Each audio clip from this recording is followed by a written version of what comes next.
appoint those commissioners? I do. And they have their term. Welcome in, guys. It's the Rob Kendall Show. It is a Monday. How about that? Thank you for joining us. Indiana news, politics, and government. You're not going to find anywhere else. And yeah, coming up here in a little bit, we found more audio. You gave me a little teaser there, right? Of Braun, the governor, talking about firing Andy Zay from the IURC for stuff that had nothing to do with the reasons they claim to have fired him for cause. That is crazy. A little birdie sent me this yesterday of Braun late last week, the governor, on WOWO, the Fort Wayne radio station, the big talk station in Fort Wayne, talking again about how he fired Andy Zay because he didn't rule in the AES case the way he wanted. This is a massive deal, guys. I know it sounds a little nuanced, and we're going to get to that coming up later on in the program.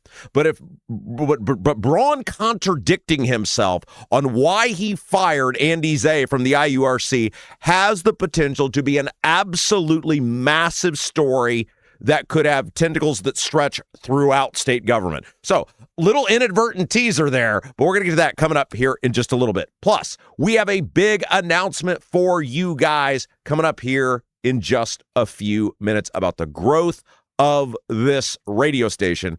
And look, we laid out a set of goals for ourselves. When we started this program more than 5 months ago, we told you we'll hold up our end of the bargain if you guys just tune in every single day. And you guys have done your part, and now we're doing ours. So we're going to have that for you here in a little bit as well. But first, guys, I don't know about you, but I am all in on the former NBA players declaring themselves eligible for the WNBA draft. This is it. This is the story right now. And look, you know our bread is buttered. Indiana news, politics, and government. And we're going to do a lot of that throughout the course of the program today. You're going to get your fair share.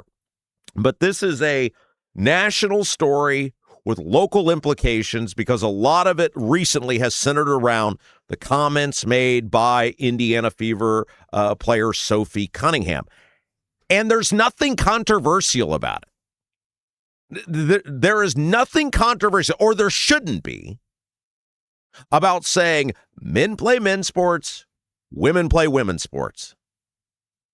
That biological men have different physical abilities than women. There shouldn't be anything remotely controversial about it. And yet, because we live in a society where absolutely everything gets politicized, it has become toxic. So for those of you who aren't aware, I assume most of you are, but for those of you who aren't, over the weekend, on Friday and then into the weekend, two former NBA players, Enes Kanter Freedom and Royce White, said that they are now identifying as women and they are declaring themselves eligible for the WNBA draft next year. Now, the WNBA is getting everything they deserve with this because the WNBA has decided to become a political operation masquerading as a sports league. I was talking about this a little bit earlier with somebody, and I said, it's amazing to me that a niche sport, which the WNBA is, and that's not a mark against them. I'm a huge golf fan. Golf is a niche sport. In our American society, we sort of have three mainstream sports: the National Football League, the NBA, and Major League Baseball.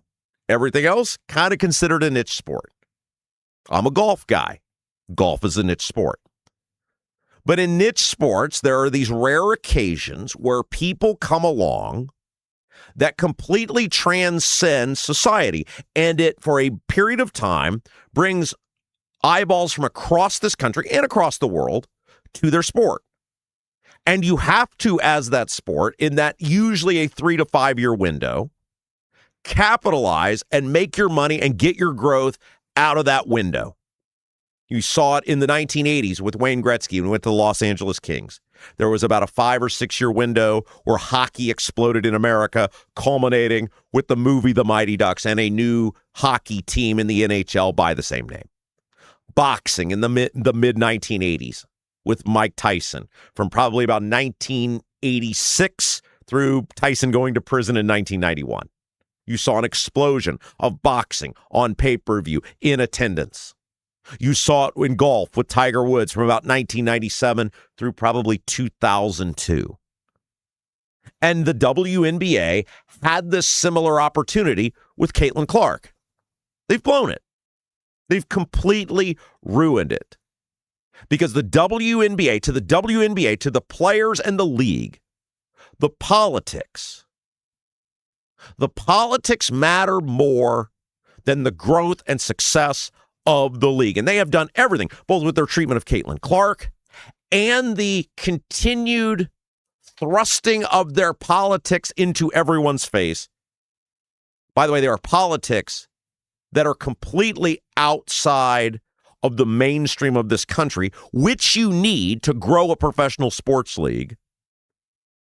They have said us succeeding matters much less than the virtue signaling.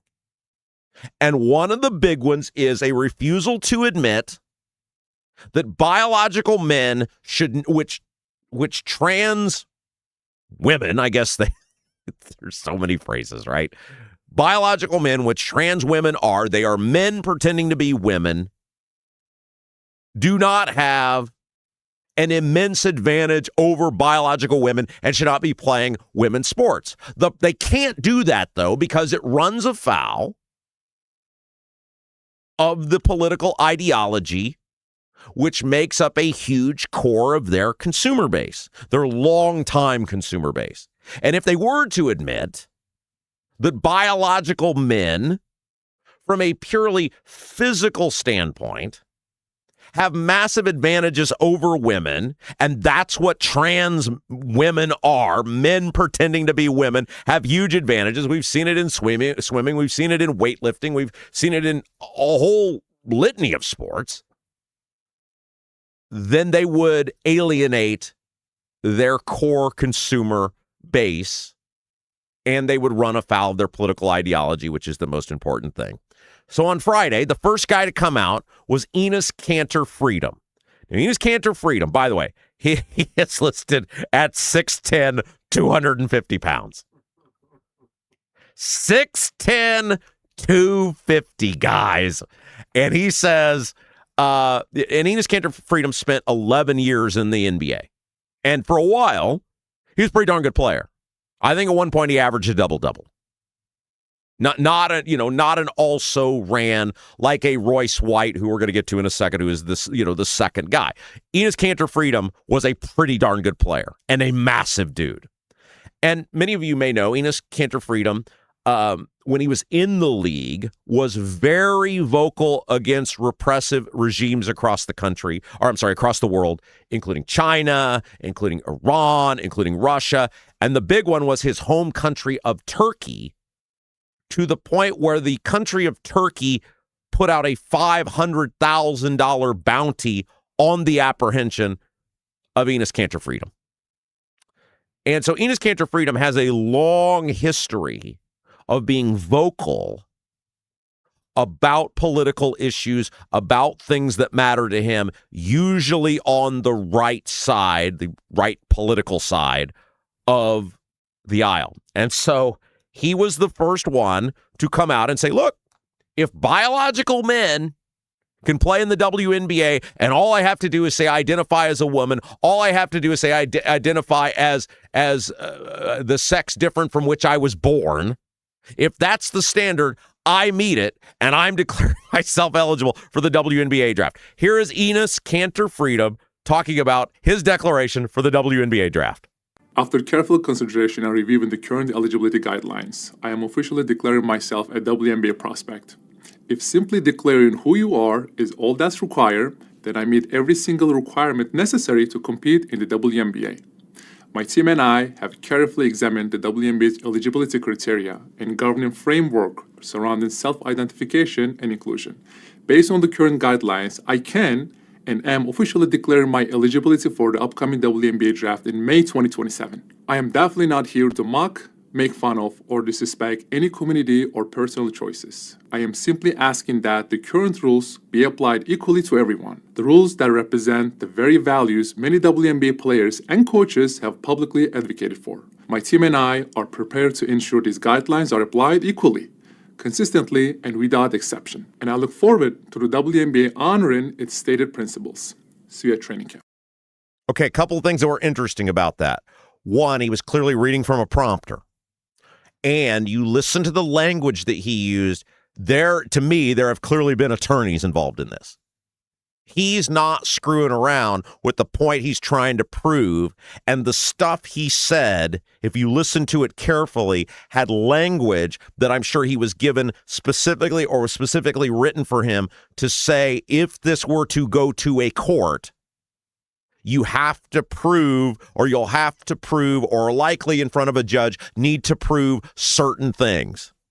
If you come out and say, like we're saying now, hey, this is a big joke, that it is utterly ridiculous. The WNBA is so politically driven that they're refusing to admit that biological men have competitive advantages just based on their makeup and their DNA to women. And I'm doing this to prove a point. You might get that struck down.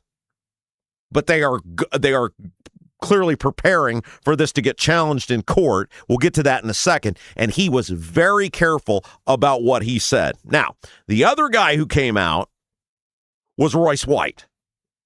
Royce White listed at 6'8", 260. And he's getting in on the action, too, after Cantor Freedom came out. Now, Royce White is very political. He was actually the 2024 Republican nominee for U.S. Senate in Minnesota, and he is running for Senate again in Minnesota, this time against Michelle Tafoya. And he went on Fox News. This is great. The Royce White stuff is probably even better than the Cantor Freedom stuff. He went on Fox News, and he's leaning into it. There's a picture of him with the wig and everything else, and he said, hey, Fox News, I'm just living in my best feminine era. This was great. Take a listen. You know, right now I'm just having a blast in my feminine era. I never thought that I was a woman. You know, I've always trusted the science, and I thought I was a man my entire life. But you know, after further review, strong look at my personal preferences, it would appear that I am indeed sometimes identifying as a transgender woman, and I think it's only fair I get a chance to play with some of my queens here in the twilight of my career, my athletic prime. Well, and so exactly what you're saying, Royce, is just sort of pulls the curtain back on the lack of clarity in the WNBA's policies under Article 8 of their 2026 collective bargaining agreement. It simply says that only players who are women are eligible to play in the NBA, but in the over 400-page document, it doesn't define what a woman is. It seems the answer of what they do now is pretty clear. Would you agree? Well, you know, it's just astounding that the WNBA can't define the W in the name. And I think we're going through a very necessary conversation about who's actually eligible to play in some of these professional sports leagues, I guess on both sides of the gender spectrum. My goal is to help elevate the WNBA. I think the ticket prices and the attendance, will soar. I think the audience, the live audience will increase. And I think ultimately it's good for the game. It's going to help evolve the game. I mean, who would argue that, a player like myself or an Enes Kanter or, in the future, maybe even, I don't know, a LeBron James, after he expires in the NBA, maybe he wakes up one day and realizes he's a woman as well. Who could argue that wouldn't make the women's game better? It's great. It's all awesome. Look, men have no business playing in women's sports. None. These guys have no business being there. But neither do the trans people. The WNBA has done this to themselves because they're so politically driven, above all else, that they wouldn't say the obvious, which is men and women are different.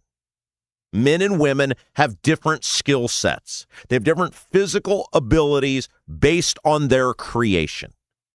It doesn't make the women less than as people. It doesn't make the men more than. We're just built different. But they won't say that. And so these guys are calling their bluff, and now the WNBA is in a panic. Listen to this response from the WNBA Players Union, because they're caught, and they are frozen in fear, and they know that they don't have an answer for this one. Because based on the standard that they have set forth, these guys are eligible to play in the WNBA. They're checking all the legal boxes. They're clearly being coached. They're clearly got attorneys that have told them what to say and do. And they're in a panic. Because the only way probably to stop this is to come out and actually say the obvious, which is men and women are different. Men have different physical abilities than women. We are a women's league. You have to be a biological woman. Period. Full stop. Here's what they wrote. To everyone who loves this game, the WNBA represents 200 plus individual people with different lived experiences, cultures, lifestyles, and opinions. We embrace justice, equity, diversity, and inclusion. These are the values that unite this union and allow it to protect women's sports while creating transformational change. See, they can't get past the politics. They can't get past the politics. They always have to use the left language, creating transformational change. No. That's not your job.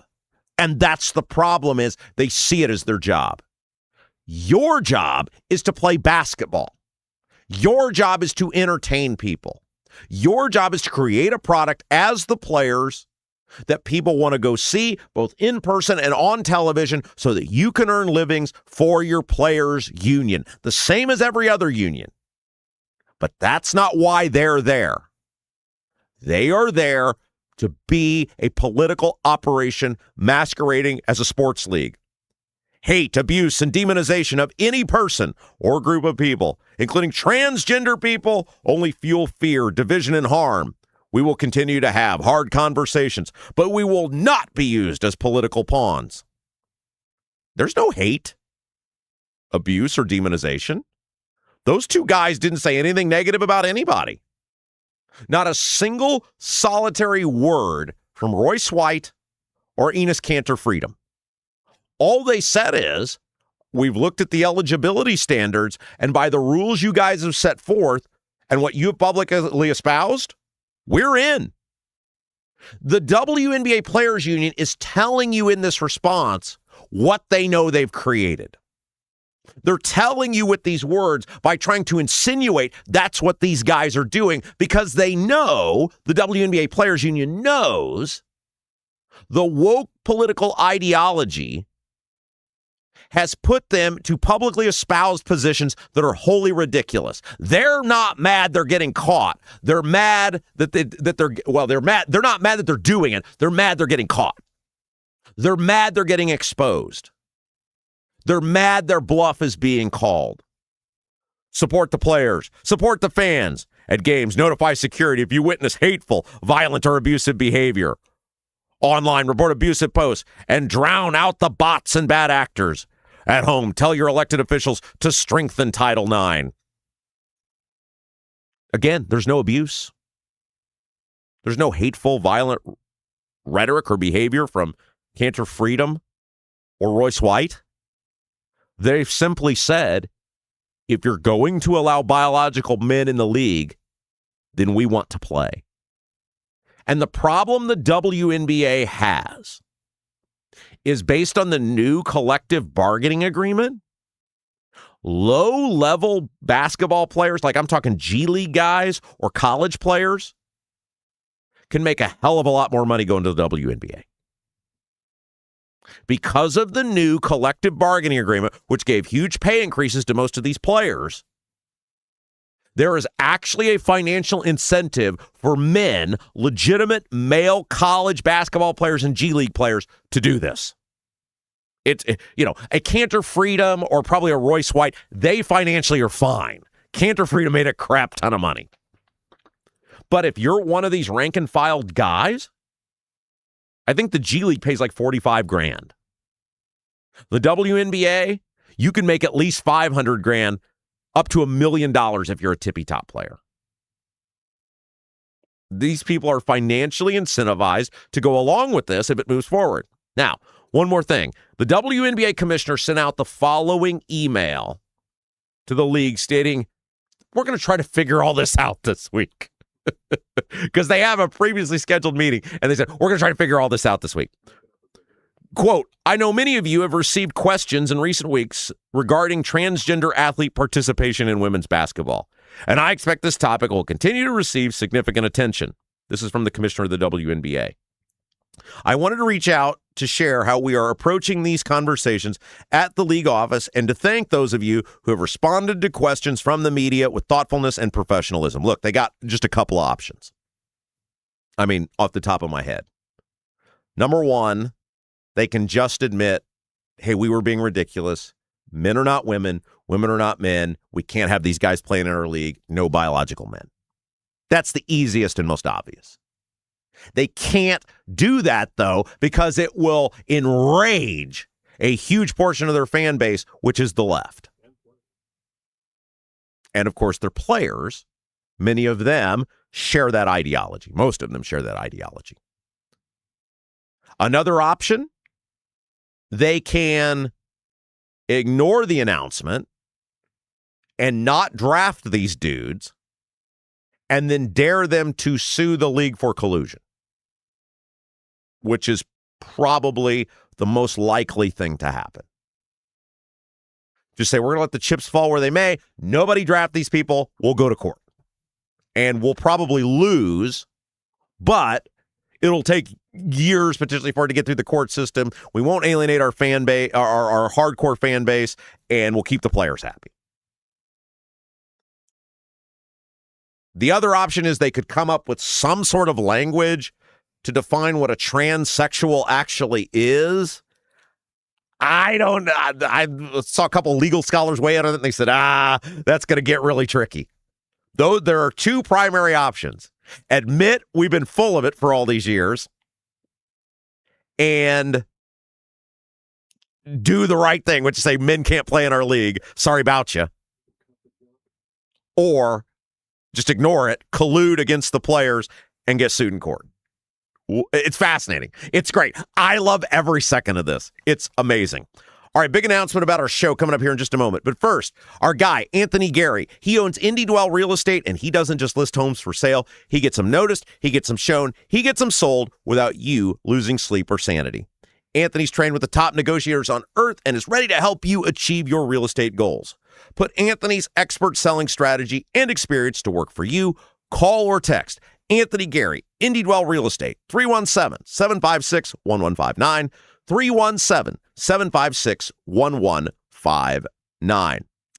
Hey, guys, if you're joining us today, welcome. Thanks for being with us. You can help us grow the Rob Kendall Show by doing three things. We call it like, share, and subscribe. If you enjoy getting Indiana news, politics, and government, can't get anywhere else, those three things. Number one, like. If you're watching us live on YouTube, on demand on YouTube, hit that like button. Really helps us grow the show. Second thing, share the feed out. You got a Facebook, you got a Twitter, let people know we are here. You putting that word out really helps grow the Rob Kendall Show. And last but certainly not least, whatever platform you're watching or listening to us on, live on the YouTube, on demand on YouTube, on demand on Apple, Spotify, iHeart, all the places. Subscribe to those platforms. Like, share, and subscribe. That's how you can help us grow the Rob Kendall Show. All right, big announcement. We told you guys when we started this show 5 months ago that we had a goal. And that was to create a program that could be heard in all four corners of the state. One of the things that I recognized when we started this show was in the old radio show, we had great influence for policies we cared about in central Indiana. Outside of Marion and the donut counties, maybe the ring outside of that, we struggled. And if you looked at the things we cared about, the things we did, the things we pushed, that was almost always the result. About a 15-county area, man, we could move the needle, and then everywhere else where people didn't hear us, we didn't get the traction. The property tax debacle was the greatest example of that to me. And I said, with this program, our goal is, of course, to do a great podcast. That's the first goal. But the second goal is to create a program that will not only eventually be heard on radio and other mediums in central Indiana, but across our state, so that the things that we talk about can be heard in all four corners of the state, and we will have the ability to move the needle. And that was our long-term goal when we started out. And I'm pleased today to announce, and we're going to have Chuck Pullen on with us here coming up next, that as of today, you can now hear us beginning at 10 a.m. Central Time, 11 Eastern Time, on WJOB 1230 and 104.7 in the region. That is a great area, a very important area for us to be in. And the fine folks at WJOB, as of today, have said, we are on board. So one of the four corners, we're checking the box, which is very important to us. Now, I know a lot of people are like, Indianapolis, what's happening? Guys, we are very optimistic that we're going to have an announcement for you guys soon on coming back to the radio here in central Indiana. And we think you guys are going to love that. It's going to be awesome. We're not ready to make that announcement yet, but we are cautiously optimistic that in the near future, we're going to have an announcement for you on central Indiana. But again, if our goal, which it has always been, is to have influence in public policy that makes lives better for you, our audience, we had to grow the show beyond just central Indiana, which is what we had before.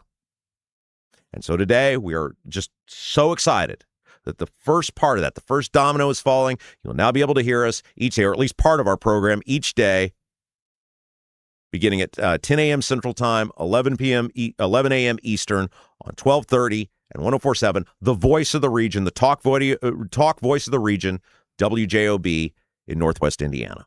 So speaking of which, Chuck Pullen, our guy, he's going to be with us to talk about why they are bringing us on up there.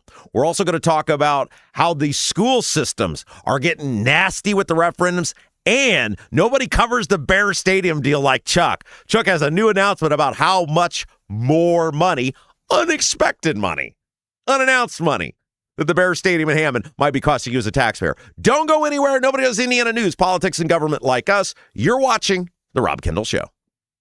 Do you have a dog but don't have a fenced-in yard? Your HOA won't allow a fence?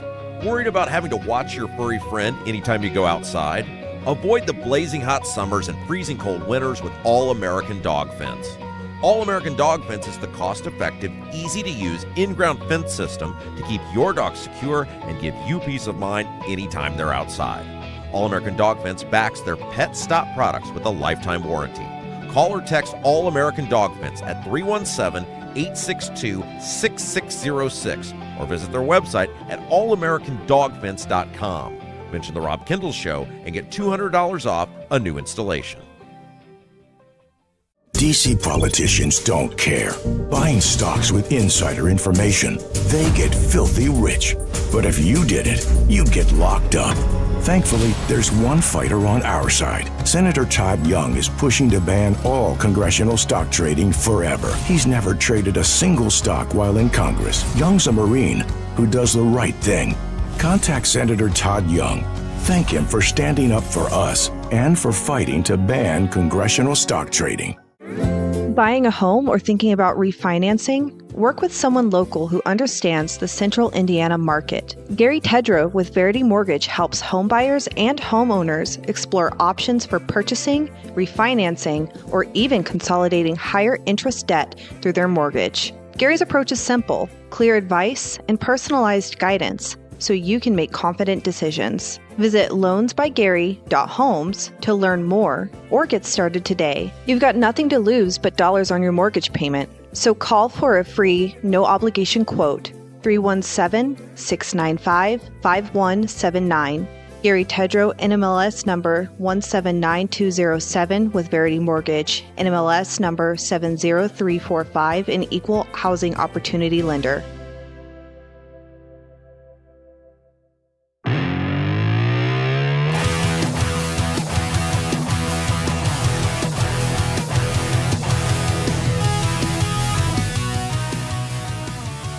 Welcome back. It is the Rob Kendall Show. Big announcement time. And then we got to talk about how rotten some of these school districts are with these referendums this fall. Joined on the Rob Kendall Show by the voice of the region, morning man extraordinaire, WJOB radio in the region, Chuck Pullen. Chuck, hello. Good morning, sir. Hey, before we get started, I probably should say, just so you understand, I'm risking being excommunicated by being on your show. So we probably should just start off with a little disclaimer because we didn't do this last time. I am the Libertarian chairman of Lake County. My opinions are my own. Rob's opinions are his own. And, we're just here to chat. So again, my opinions are my opinions, and that's that, just like yours and mine and anybody else's. Okay, so I got mad at the Libertarians last week because they were calling people Nazis and KKK people that were for getting the illegals out of the country. Now, that group, that Save Heritage group, also has views I disagree with. I'm not for getting rid of all immigration, but I don't think it makes you a Nazi just because you want to get rid of the illegal immigrants. And it's interesting because a bunch of libertarians are like you and are like, hey, we're all friends forever. And then a bunch of libertarians are also like, we hate you. We never want to talk to you again. I'm glad you.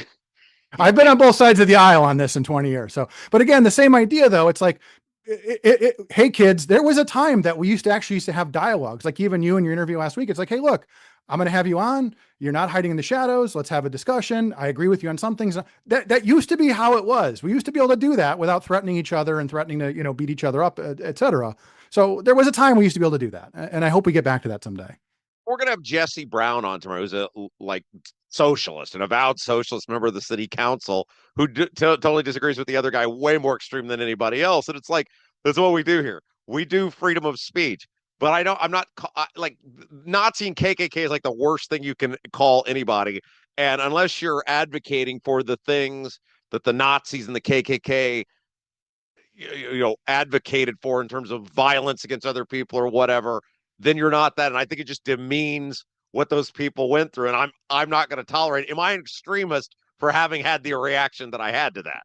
Right. But even just having the discussion, I mean, I try to have, again, I unapologetically just a conservative libertarian. But again, I'm also, I believe people should, you live your life, but also, I don't want to live under a government $40 trillion in debt. But I also try, when I talk to some of these people on the left, I say, look, things are so crazy. We've come so full circle that we agree on a lot of stuff. Don't just put us all in this box. Like there's a lot of stuff we've come so far around that there's more stuff that we, on the outsiders, we're the outsiders, whether left, right, whatever. There's just as much that we agree on and we disagree with. But if you just call us Nazis and racist and threaten to beat us up, we're probably not gonna be able to have dialogue and get anywhere. Right. I mean, again, crazy thought. So if you're a libertarian, don't hate Chuck. We've been friends for a long time. He's just a good guy. Don't turn on Chuck. Look, there's not enough of you libertarians to start kicking party chairs out the window. Yeah. All right. Okay. Big announcement. You have been a huge supporter of mine for many, many years. I don't know what I've done to deserve you, Chuck. You're a great human.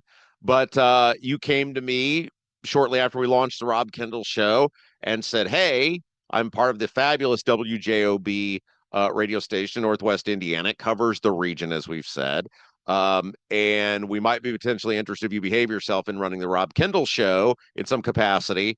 And now, effective as of today, WJOB is running parts of the Rob Kendall Show.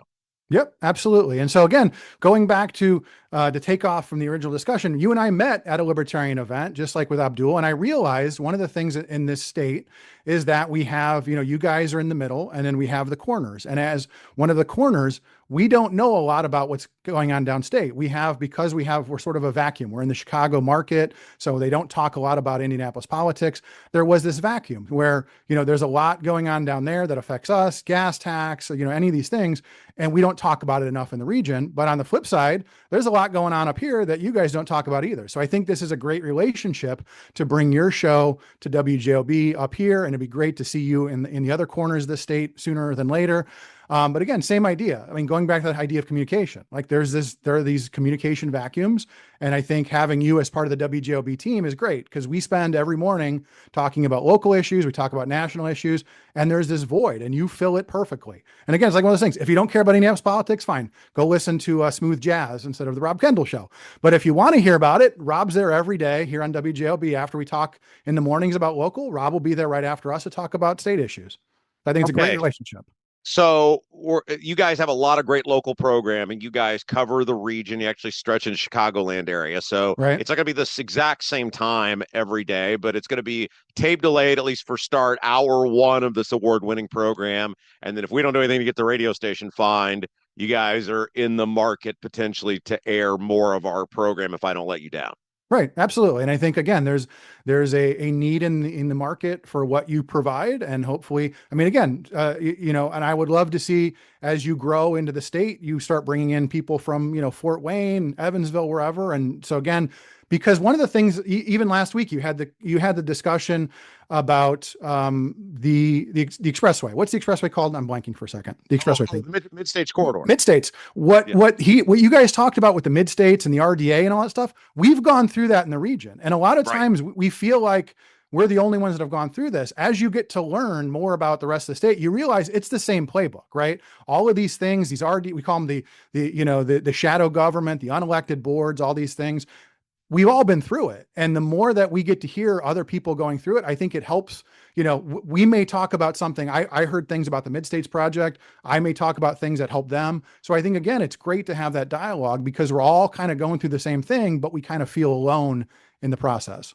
Yeah, so we want to thank you in believing for us, and Chuck's super cool, and of course you guys know I'm cool, so we don't have some like big agreements. Just whenever we get sick of each other, we can just say we're done with this. But until then, Chuck is like, hey, we'll run your program. So you guys are going to rerun hour one to begin with. A lot of times it's going to be at 10 Central Time, correct? Right. So 11 Eastern. So we do a lot of community programming. So it's basically we have a morning show, then we have community programming. We're gonna have to finagle some things, but in the meantime, the goal is to get you on at some point in the morning. And again, obviously, the goal will be to get 2 hours, maybe even 3 hours, maybe even 4 hours. We'll just keep you going until you're doing the whole afternoon. And we're cautiously optimistic in the near future. We'll have an announcement for you fabulous people about radio here in Central Indiana. And so we'll keep you apprised of that. Chuck, nothing's signed until it's signed. That's the one thing I've learned into business is somebody might tell you something one day and then the next day plans have changed. It's like building a stadium for $1 billion. Hey, it's not real. You can have all the agreements in the world. It's not real until that first shovel hits the ground. Okay, so I saw this thing you posted, and this would be for the Lowell School, Lowell, Indiana. It's the Tri-Creek School District. Right. And it is we have a phrase here about the schools that they use children as human shields, in which they basically say, if you don't do whatever we do from a tax perspective, then your kid is going to have the worst outcome imaginable, regardless of if we can avoid the worst outcome imaginable or not. Government does the same thing too. Like it's always police or roads that are the first thing to go if they don't get their way, or firemen or whatever.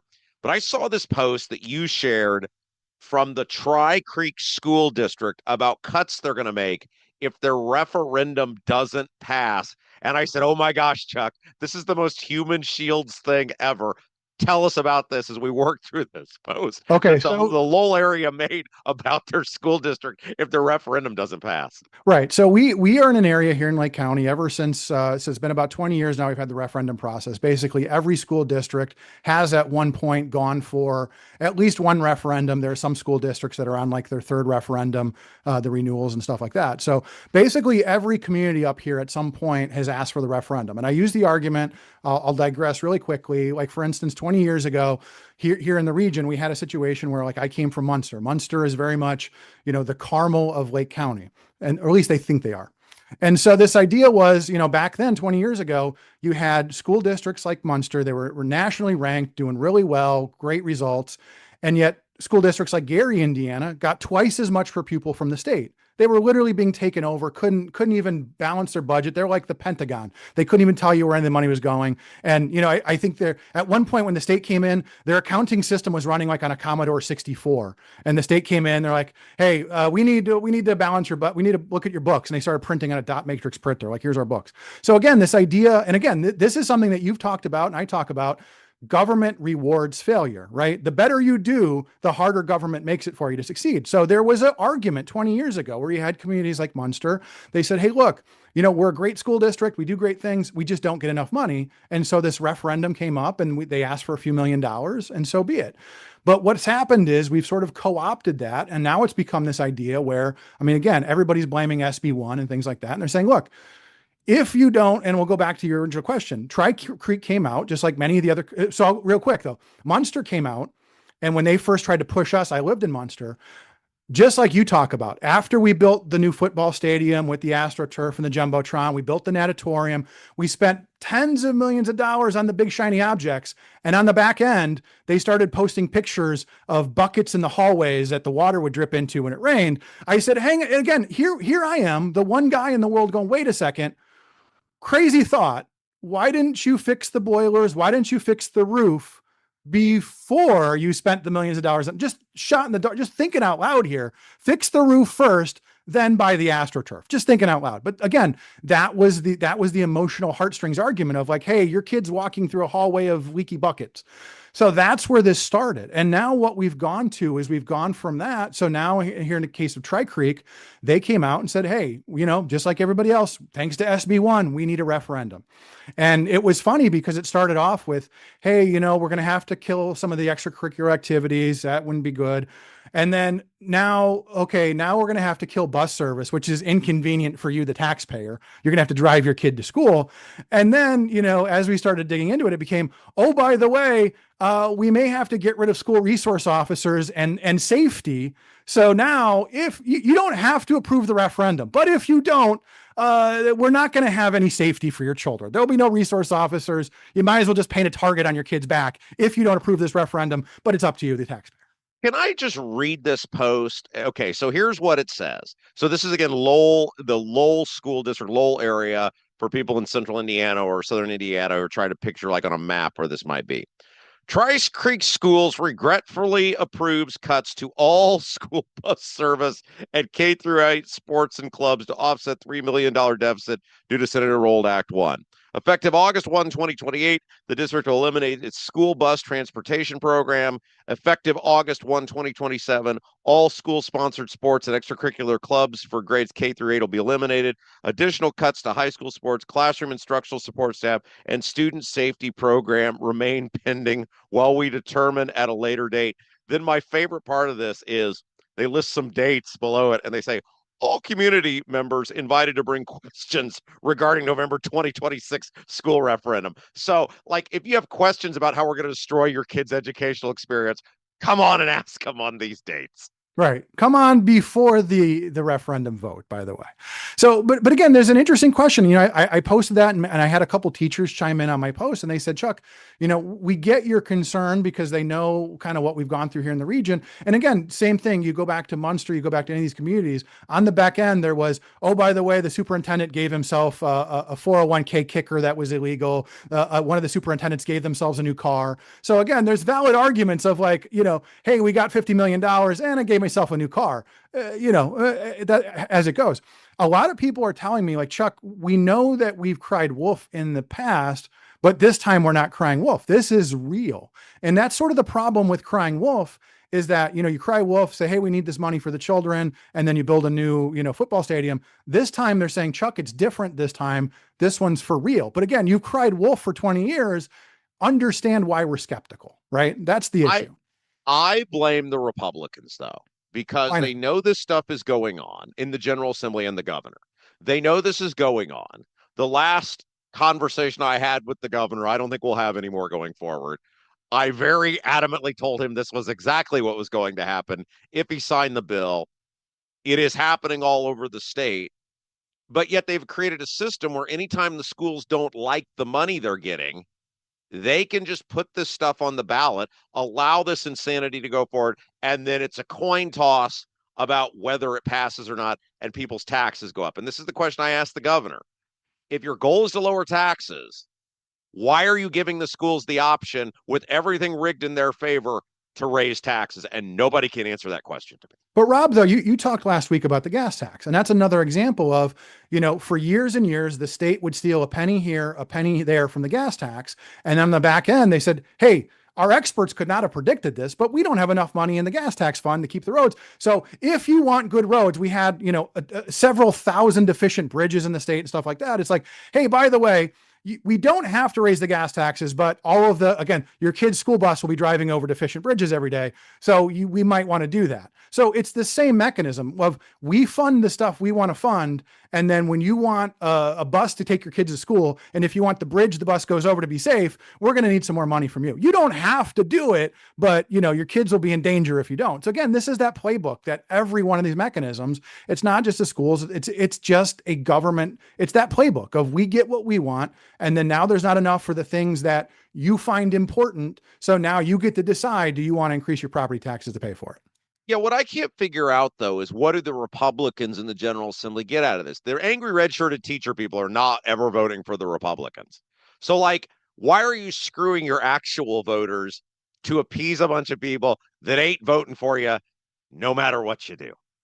No, it's interesting, though. I mean, even, here in the region, we have, when Democrats run for office, one of the things that they always use, they use the term, I want to fully fund education. And of course, I'm a libertarian guy. It's like, I want to hear you out. What is that number? When the majority of your state budget is going to education, you have a 1, 2, 3 tax cap, so you can't just magically, increase taxes.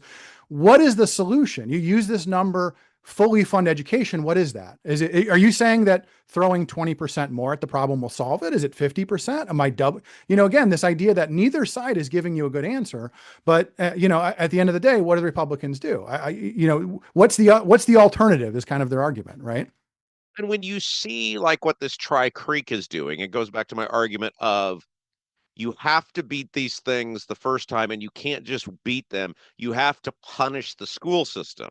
It's what we went through here in Brownsburg.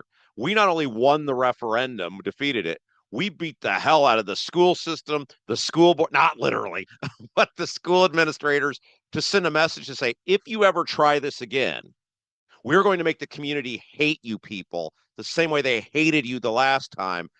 And to their credit, they haven't tried again. And they're one of the few school systems, certainly of their size, in central Indiana, that this past year didn't go for a referendum. And I hate that it puts me in a position of having to be a villain, or the public of having to be some sort of villain to politically bludgeon the school.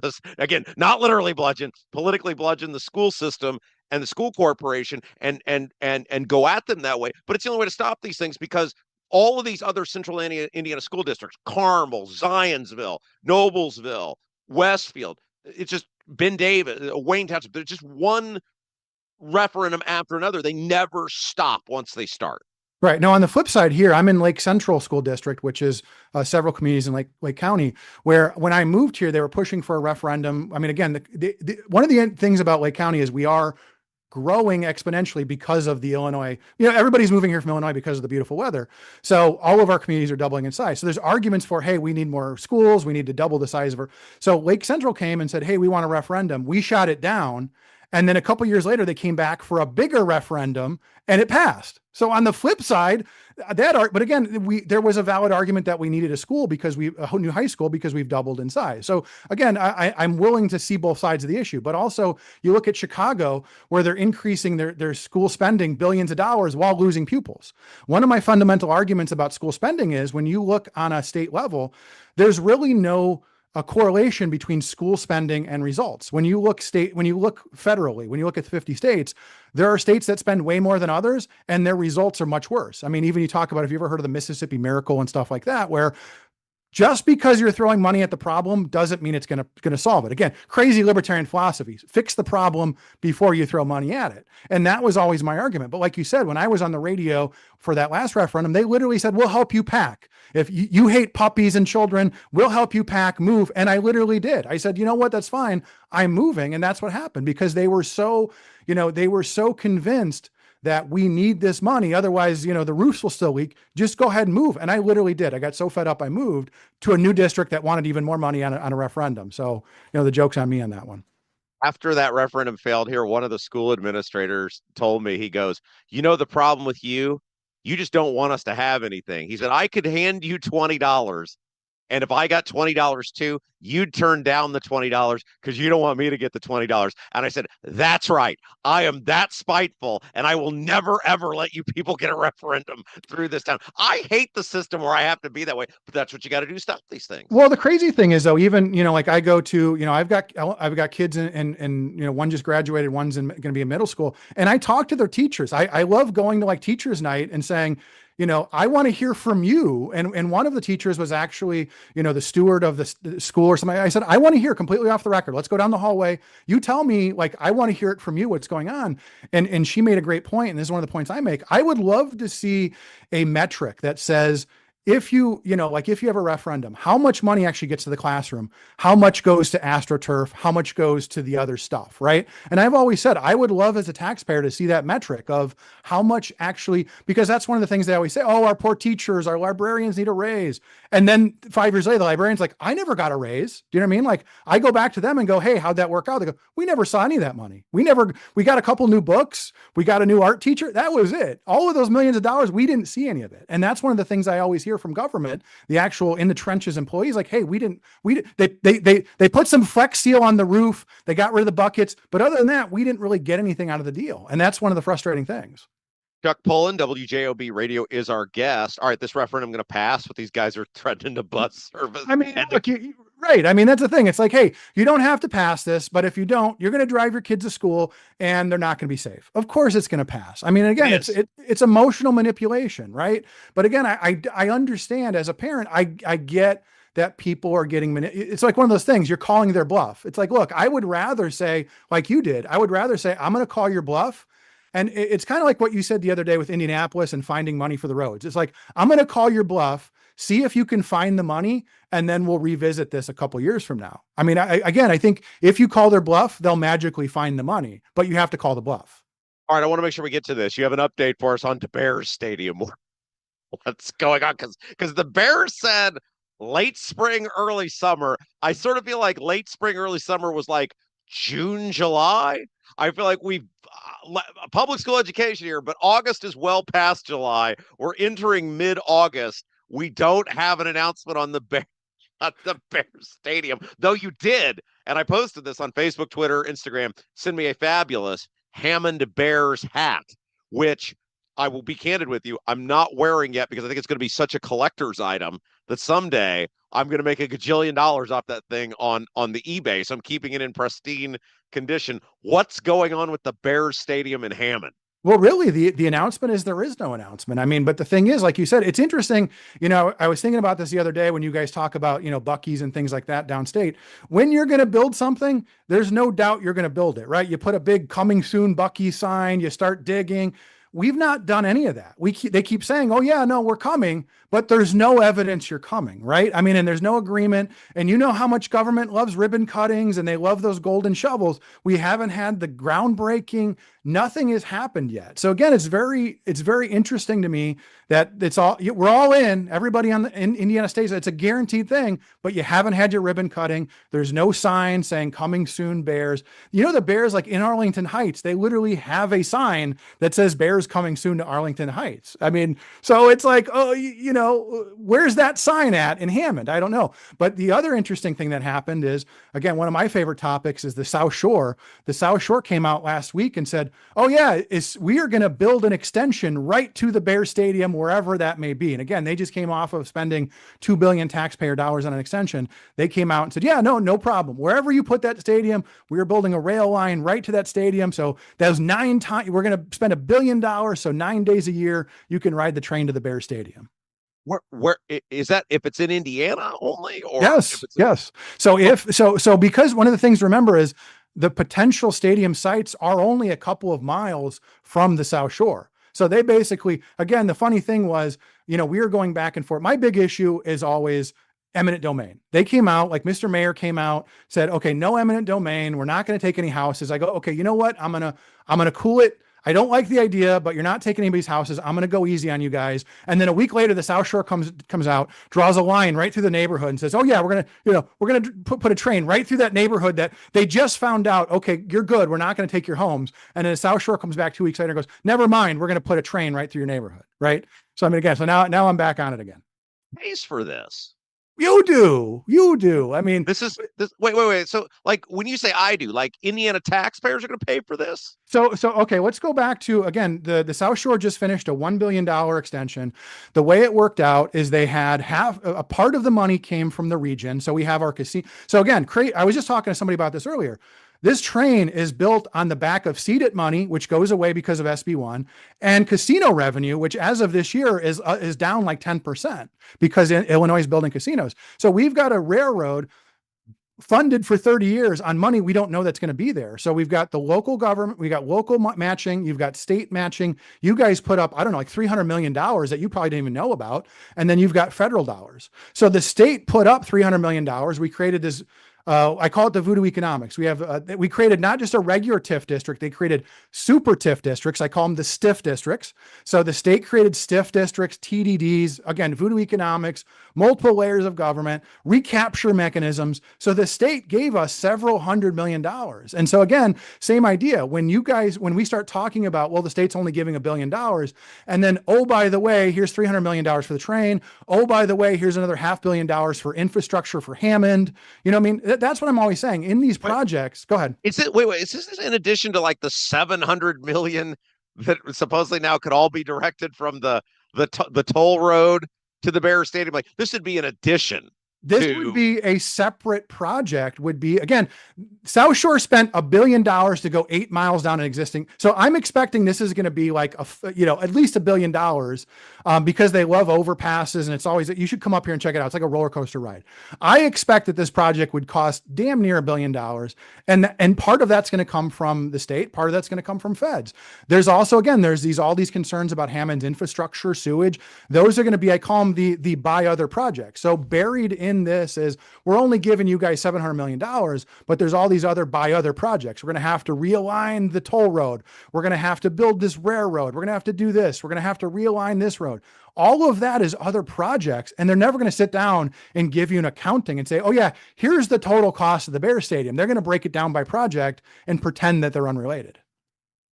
Chuck, thank you for having faith in us. We'll try not to let you guys down on JOB until you get sick of us or we get sick of you. And WJOB Radio, again, remind everybody where they can find WJOB Radio if they hey, I want to learn more about these people that are being fabulously generous to Rob Kendall and running the program at 10 Central most days. The first hour, where can people find you, listen to you, the morning show, whatever? Well, if you want to listen to me, if you want a little bit of extra energy in the morning before Rob, like a precursor to Rob, I'm on Mondays. You can find us WJOB on YouTube. We're on the TuneIn app on WJOB. You can find us all those kind of places. But again, at the end of the day, there's already some confusion locally. So, well, how do I call Rob? I go, well, he's not there yet. You can't call him. And you've already said you've seen an uptick in sort of weird comments in your YouTube section. That's the region for you. Well, that's our contribution to your show. You're going to see a bunch of new faces in the YouTube comment section soon.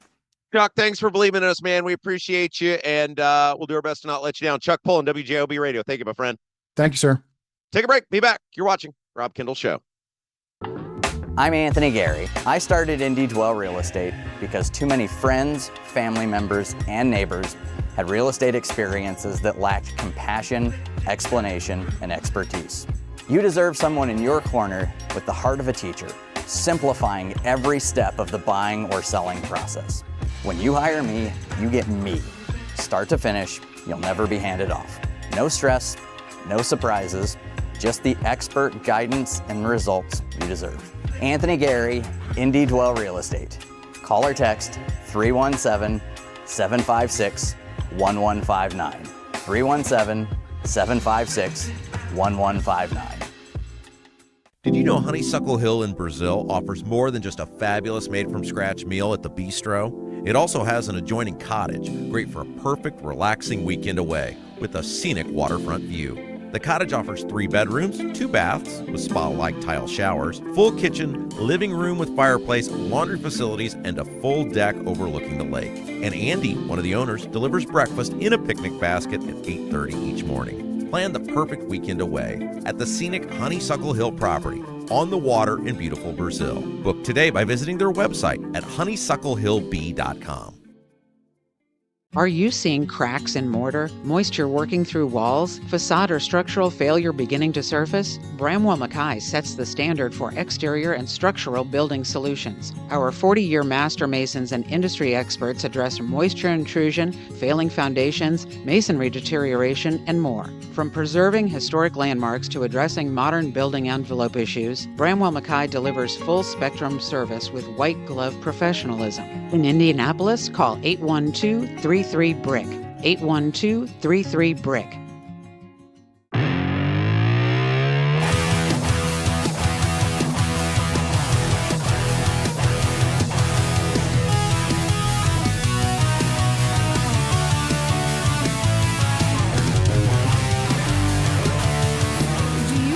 Yep, there it is. I do. And they have their terms that come up. We were lucky that...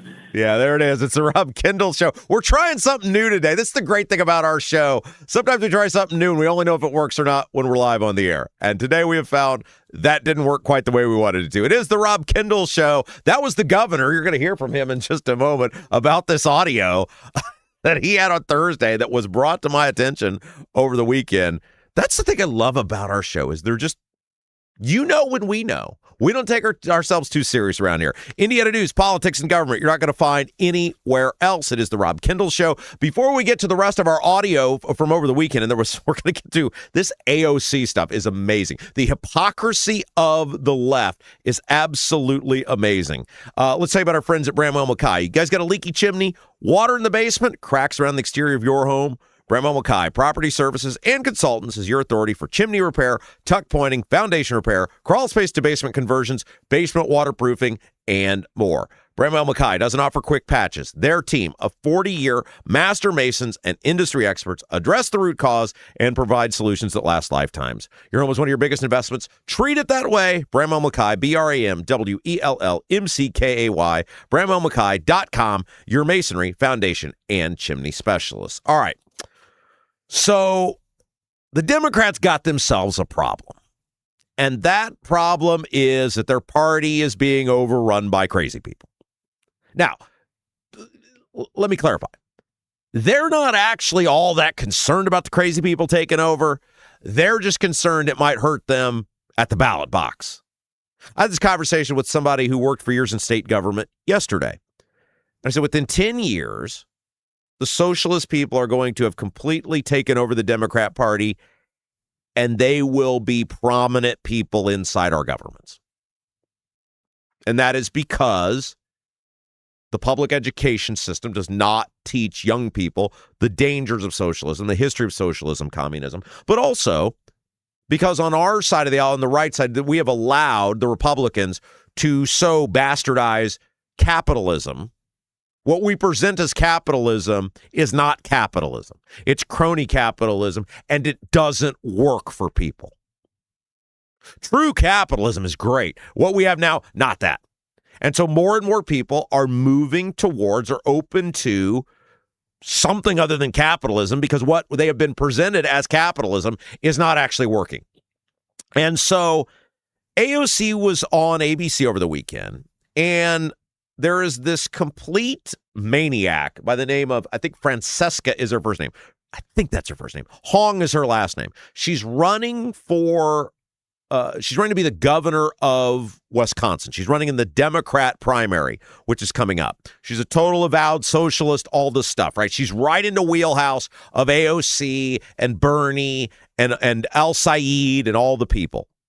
The problem is she has been so vocal about it over the years that she has said stuff that is indefensible even for the socialist people. So like example, she's been totally adamant about defund the police. She hated Thanksgiving. She wanted to get rid of Thanksgiving. Like she is the poster child when that woman, that clip we played for you a couple weeks ago of the vice chair of the Democrat Socialists of America, that Megan Romer, I think is her name, when she was on it talking about abolish police, abolish prisons, the Senate, all like this lady Hong, who is running for governor of Wisconsin, is that, and she said all this stuff publicly. So AOC gets asked on ABC over the weekend. Jonathan Karl, the moderator, the host, asks her, "Hey, are you going to endorse this Hong woman who's right in your people's camp?" And AOC, she don't want any part of it. And this is great. These people, these socialist people, they are so phony. Because right here, you're going to hear her admit all the stuff that these people pulled in 2020 and 2021. I mean, think about how the radical left was able to, during 2020, infiltrate mainstream governmental policies. Like, there were actual policy changes of great importance that took place because of these lunatics. And for a bunch of these cities, the defund the police stuff was very real. But here you're going to hear AOC basically admit, yeah, that was kind of all utter BS. The problem for AOC and the Democrats is, as that Megan Romer woman said a couple weeks ago, this is still what these people actually represent. These candidates like this Hong woman or the El Said guy in Michigan, who we're going to hear from in a minute, they're trying to backtrack out of this now. Well, it was a different time. Well, I didn't really mean it. No, you still do mean it.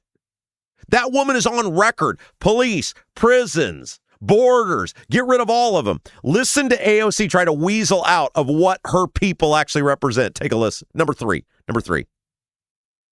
So you have Wisconsin coming up next. Francesca Hong, who is the Democratic Socialists of America supported candidate for governor. You haven't endorsed her. Are you going to? No, I haven't endorsed in that race. My focus has been in winning back the Congress, winning back the House, and positioning ourselves to have the best chance possible to win the Senate. So I've been focused on those legislative races. What do you make of those controversial statements? I'm sure you've seen. I mean, she's, the Thanksgiving dust up. Mm-hmm. She says she doesn't, still believe that, but, the abolish prisons, abolish police, which is also positions that have been taken by a lot of the progressive candidates who have won. Mm-hmm. How do you get around that? I mean, those are not positions that are supported by... Right. I mean, I think that a lot of these races, even right now, they'll have a tendency to be nationalized. Yeah. But these races ultimately are local, and all politics are local. My understanding is that that Francesca Hong has made clear her present stances to her electorate. Yeah, she's moved away from a lot of that. Right, she's moved away from it. And I have a local city councilman that has this... saying woke one was crazy.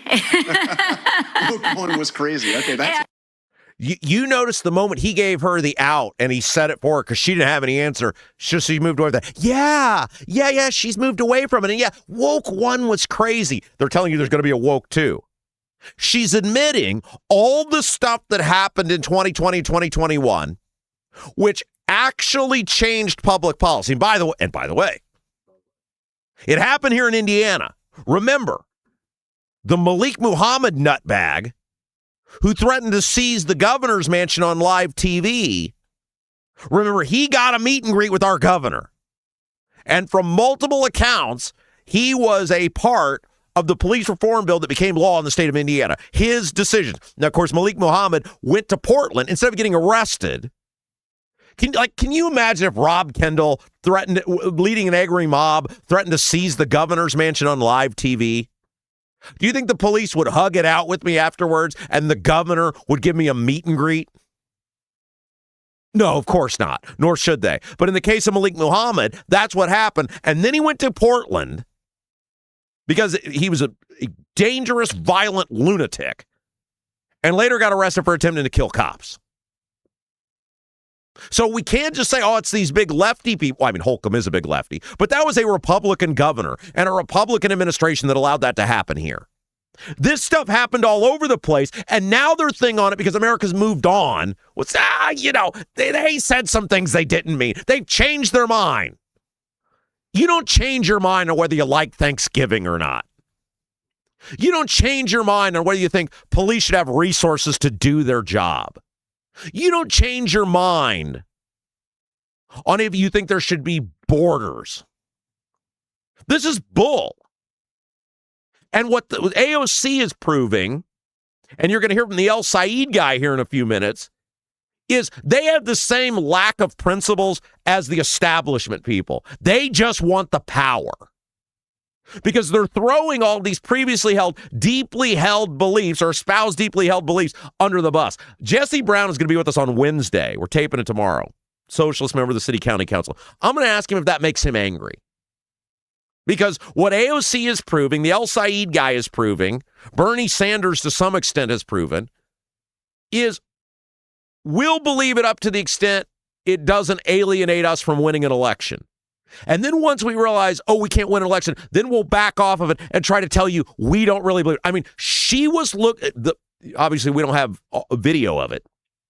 She had a scared little girl, deer in the headlights look until Jonathan Karl bailed her out. Yeah, she's backed off from it. Yeah, thanks for bailing me out. See, when you talk about the news media being in the tank for somebody, she was dead in the water there, and he saved her because she had nothing. Now, Ilhan Omar, on the other end, Congresswoman from Minnesota, she, to her credit, is still publicly in on defund the police. Or, as she refers to it, the reckoning that took place in 2020 with what public safety looked like. I believe she was on CNN. Here's Ilhan Omar, still all in on the public reckoning that took place in 2020. In the Democratic Party and in Congress, we oftentimes talk about people voting their district. Obviously, there are some parts of the United States back in 2020 that had some reckoning to do in regards to what it looked like to have a public safety that centered actually safer communities. For us in Minneapolis, with the murder of George Floyd, we had to have a deeper conversation about what really it looked like for us to address public safety here. We had a police department that was essentially problematic. And when that conversation becomes nationalized, then you sort of get the kind of messaging that gets sort of lost in the void. Minneapolis has come a long way. We still have a long way to go. And I think that is sort of what Bernie was speaking to. People essentially do want safer communities. People want the issues that exist with certain police departments, like the Minneapolis Police Department, to be addressed. And people want to have trust in those that seek to serve and protect them. You know, when you vote, you have to think to yourself, and this is where we come back to the Democrats snatching defeat from the jaws of victory. You have to think, any rational person has to think when they vote, do I want my country or where I live to look like Minneapolis, Minnesota, Seattle, Washington, Portland, Oregon, New York, New York, Indianapolis, Indiana, during 2020? Not even today, because they're trying to whitewash that. Well, some people did some stuff and there was some reckoning and, but no. Do you want every day to look like those major metropolitan cities looked during 2020? Because they're not sorry they did it. They would do it again if they could. That's how they picture the world looking. They just can't get away with it politically right now, and they could in 2020. All the white guilt and the COVID nonsense, the COVID fear, made it possible for them to show you who they are and what their government actually looks like. When you vote, that's what you have to think of. Do I want where I live to look like those places looked in 2020? Speaking of big fat phonies, Abdul El Said, this is the guy that's the Democrat nominee for U.S. Senate in Michigan. He's a complete leftist lunatic. And one of the people that he was all in on during the primary, because that's who votes in a Democrat primary now, or at least the majority of voters, are the far left. He was all in with this Hassan Piker dude. Now, Hassan Piker is the new cause du jour for the internet left. Like, he is the new it guy. If you're a communist on social media, Hassan Piker is your guy. And he's one of the dudes that alluded to we deserve 9/11. And now this Al-Said guy has a huge problem, and polling shows, and we talked about this with you before the Michigan primary, the Al-Said guy has a huge problem because he had to go in bed and is in bed with the radical left to get through that primary. But the polling shows he's losing to Mike Rogers, the Republican, because he has so many extreme views, so many public extreme views, and he's running around with nutbags like Hassan Piker. And so he got asked on one of the cable talk shows, I think it was Meet the Press that he was on, and he gets asked about his association with Hassan Piker, a guy who insinuated we deserve 9/11. And now, because he wants to win, just like with AOC, he isn't so big and tough about talking about running around with the maniacs and the nutbags. Take a listen to this. You know, you face scrutiny for campaigning with socialist streamer Hassan Piker, who has made a series of inflammatory comments, as you well know, including saying America deserved 9/11, describing Hamas as a lesser evil than Israel. Do you plan to continue to campaign with Hassan Piker in the general election campaign? Look, I'm less concerned now with who I'm campaigning with, a lot more concerned about who I'm campaigning to. We got a lot of work to do to continue to build the coalition that's going to beat Mike Rogers. Would you welcome him, though, on the campaign trail with like you? I said, I'm a lot more focused on who I'm campaigning to. So I think we have this notion sometimes on shows like this that we cannot or should not talk to certain groups of people. And I'll tell you that the 3 million people who listen to Hassan are people I want to make sure understand that there's a pathway into our politics around getting money out of politics so we can keep money back in pockets and pass Medicare for all. And so I'm going to continue to have the conversations with those folks who we desperately need to reach out to, just like I'm going to continue to have conversations with seniors in senior homes, folks up north, folks in Detroit, folks in Grand Rapids. So again, I'm a lot more focused on who I'm campaigning to rather than who I might campaign with. Not so tough now, is he? And it tells you, just like AOC refusing to want any part of that Hong woman, they believe the stuff they say, right? They are in line with the Hassan Piker, with the Hong chick running for governor in Wisconsin. But they value power and winning more so than principle. Because if it were actually about principle, they'd be like, hell yes, I believe that. I mean, I give huge credit to that Megan Romer woman, the vice chair of the DSA. She went on Fox News and said, yes, this is what I believe. It's insane, but at least she was honest about it. She got in big trouble for it. The left, and we're not even talking about the left here, we're talking about left of the left, cannot have what they actually believe or who they are put on full display because the American public immediately rejects it. They have to hide it around phraseology, word salad, public policy positions that people don't understand, like Medicare for all. That is what they do. The actual policies are a nightmare for a free, loving society. They'll be the end of a free, loving society.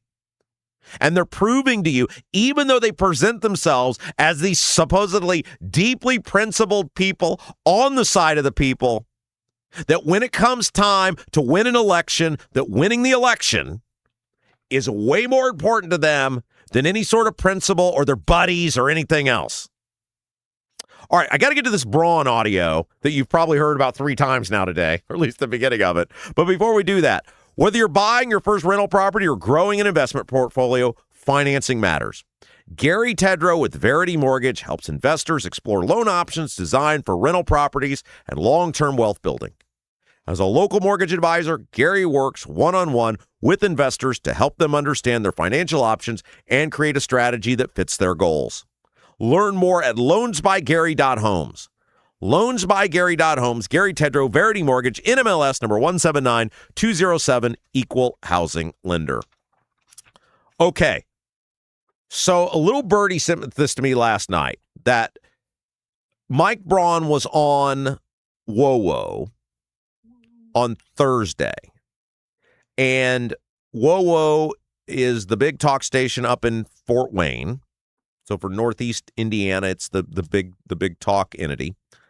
And WoWo very much is Team Republican.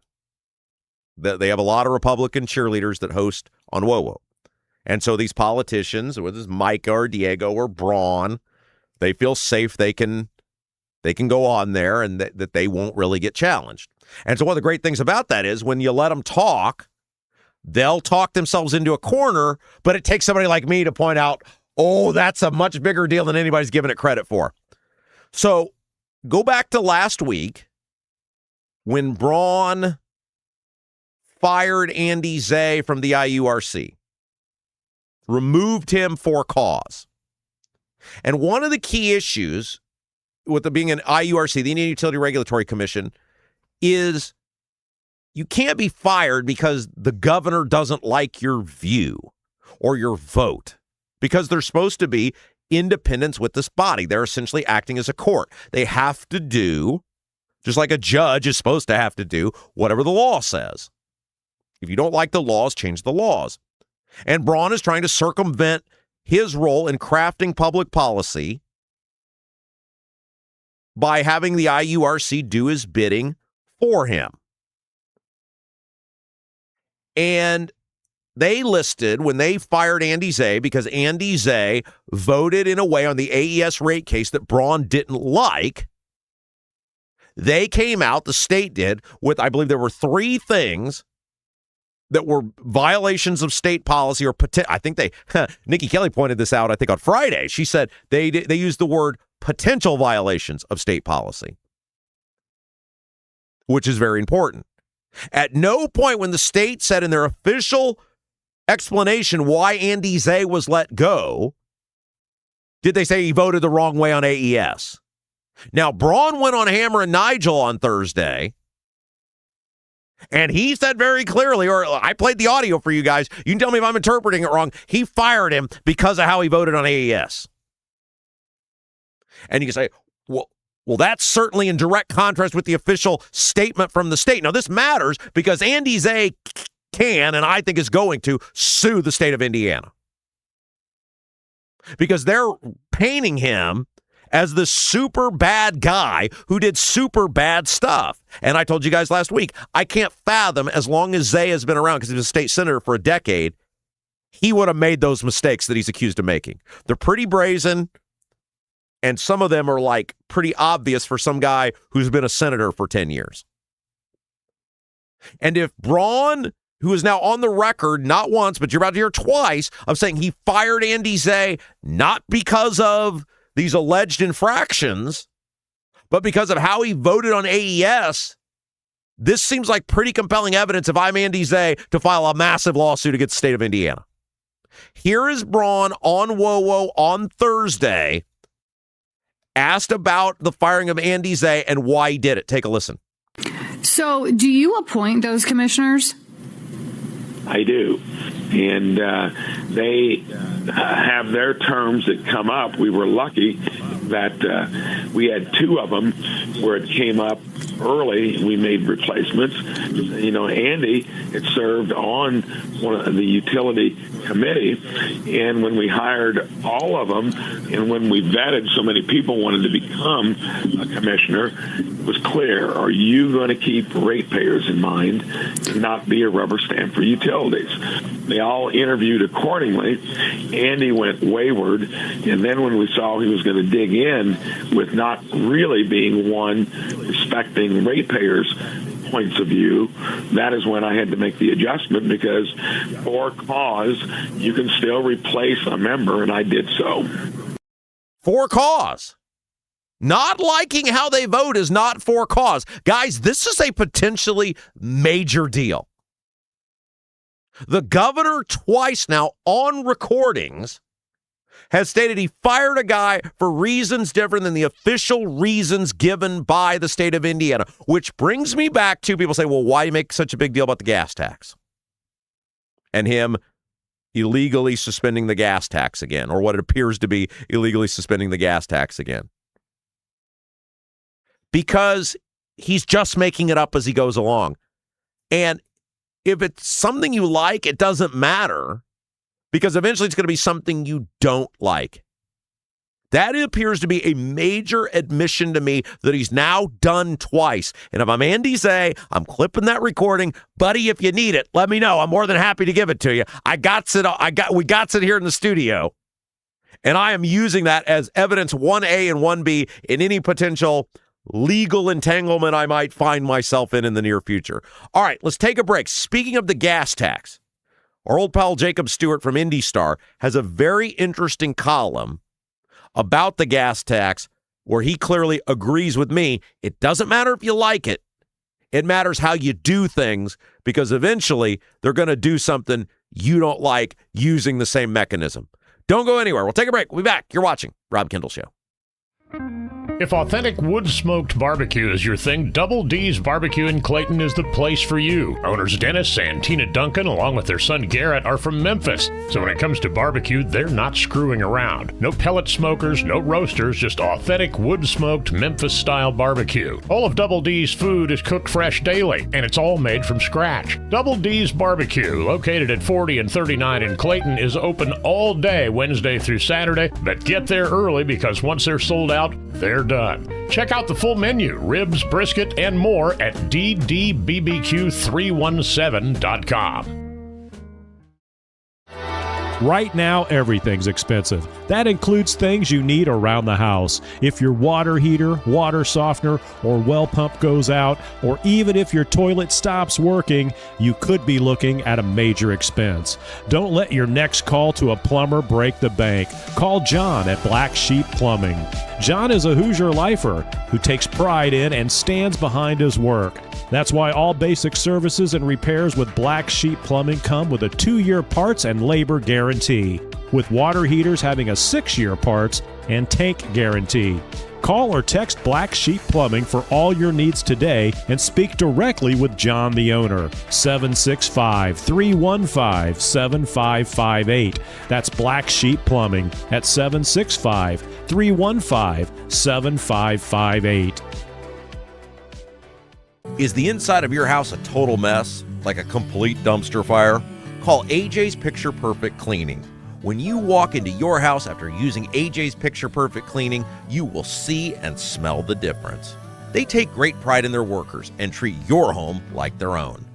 All cleaners pass through a background check and drug screening. Call today and mention you heard about AJ's Picture Perfect Cleaning on the Rob Kendall Show, and you will get an incredible $50 off your first clean. AJ's Picture Perfect Cleaning serves all of Central Indiana. Book your appointment today by calling 317-530-8148. 317-530-8148.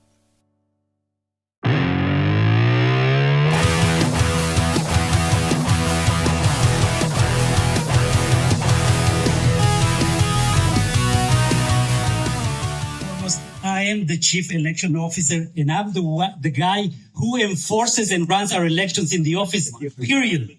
Period. Let me be that clear. And by the way, I raise that money. And by the way, when any of you will donate to me, I give you an example. People say, who paid for your trip to India? I did. When any of you will pay for that, and then you can bring that up. If not, next time, you will bring that, then give me the check first. I didn't bring up India. But I did raise the money. In 2022, I did. And let me be that clear. When you donate to me, and then you can talk. Otherwise, you just lied right there. And secondly, I run the elections in the Secretary of State's office, period. And then you know what?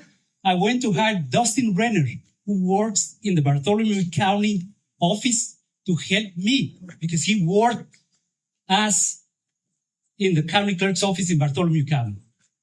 Let me be that clear. You see, we need to set the record straight because these people, they're trying to throw things to make me look bad. No one is going to walk over me again, ever again. I'm going to fight. Okay. It's the Rob Kendall Show. Welcome back. You're like, why are you playing that clip of Diego? Well, first of all, comic relief. Diego losing his mind because he got held accountable or something never goes out of style. But also, some people have asked, there's a little phrase we have on our show when I will say, by the way, and then we say, and by the way. That's because we got it from the Diego meltdown, getting grilled over, I don't even remember what the thing was now. It's before the convention, something with money or something. And of course, anytime, India, all the stuff, right? I don't even know anymore. But he's wholly ridiculous, and that's why. When we say, by the way, we're laughing at Diego being a complete idiot. And there you go. There you go. There you go. Now you know when we say, and by the way, what we're referencing. It is the Rob Kendall Show, Indiana news, politics, and government. You're not going to get anywhere else. Coming up in just a moment, Jacob Stewart, Indy Star. New column out agreeing with me about Braun suspending the gas tax, where even if you agree with the thing, the bigger deal is whether it's done the right way or not. Before we get to that, though, it's another week with our fine folks offering some fabulous food at the Honeysuckle Hill Bistro and Cottage on the water in beautiful Brazil. Reminder, they're open Friday for dinner, Saturday for dinner, Sunday for brunch buffet. And this week, listen to these special menu items. Beef tips and mushrooms, pork chops with peach stuffing, cherry chocolate chip cake, blueberry pie featuring homemade pie crust with just a kiss of honey. All of that and more you can find this week at the Honeysuckle Hill Bistro and Cottage on the water, in the woods, in beautiful Brazil. If you're looking for an evening out, an evening away, a chance to breathe, a chance to relax, Honeysuckle Hill Bistro and Cottage. See the full menu online. Just Google Honeysuckle Hill Bistro. Of course, the Cottage is there as well if you want to make a weekend away of it. Reservations are preferred but not required. 812-443-3003. 812-443-3003. Make your dinner plans for the weekend. Honeysuckle Hill Bistro and Cottage in Brazil. All right. So our old pal Jacob Stewart over at the Indy Star has a new column talking about Braun's suspension of the gas tax. Reminder, in case you forgot, here's what went down. Braun had suspended the gas tax multiple times. He had come out and said, this is my last, per state statute, this is my last ability to suspend the gas taxes. Now, keep in mind, previous governors had said we can't suspend the gas taxes at all. Braun said via the interpretation by Todd Rokita, the Attorney General, I think I can. Okay. But he was very specific. This is my last time to suspend the gas tax. August 6th is the last day. Get your gas accordingly. And a bunch of us asked, well, hey, why don't you just call a special session and have the General Assembly do their job? Because they certainly can suspend the gas tax. And then you don't have to do it by executive order. You can do it the right way, codify it into law, and then we don't have to keep dealing with this. And Braun's response was, nah, I'm not doing that. I don't think we have the votes for it. I'm not doing it. And then, of course, a bunch of us were like, well, you didn't have the votes for redistricting, and you certainly did that. So good to know Donald Trump is way more important than us affording gas. Thanks for the clarification, Braun. And then all of a sudden, on the last day, Braun comes out, I believe it was the next to last day, and says, I was wrong.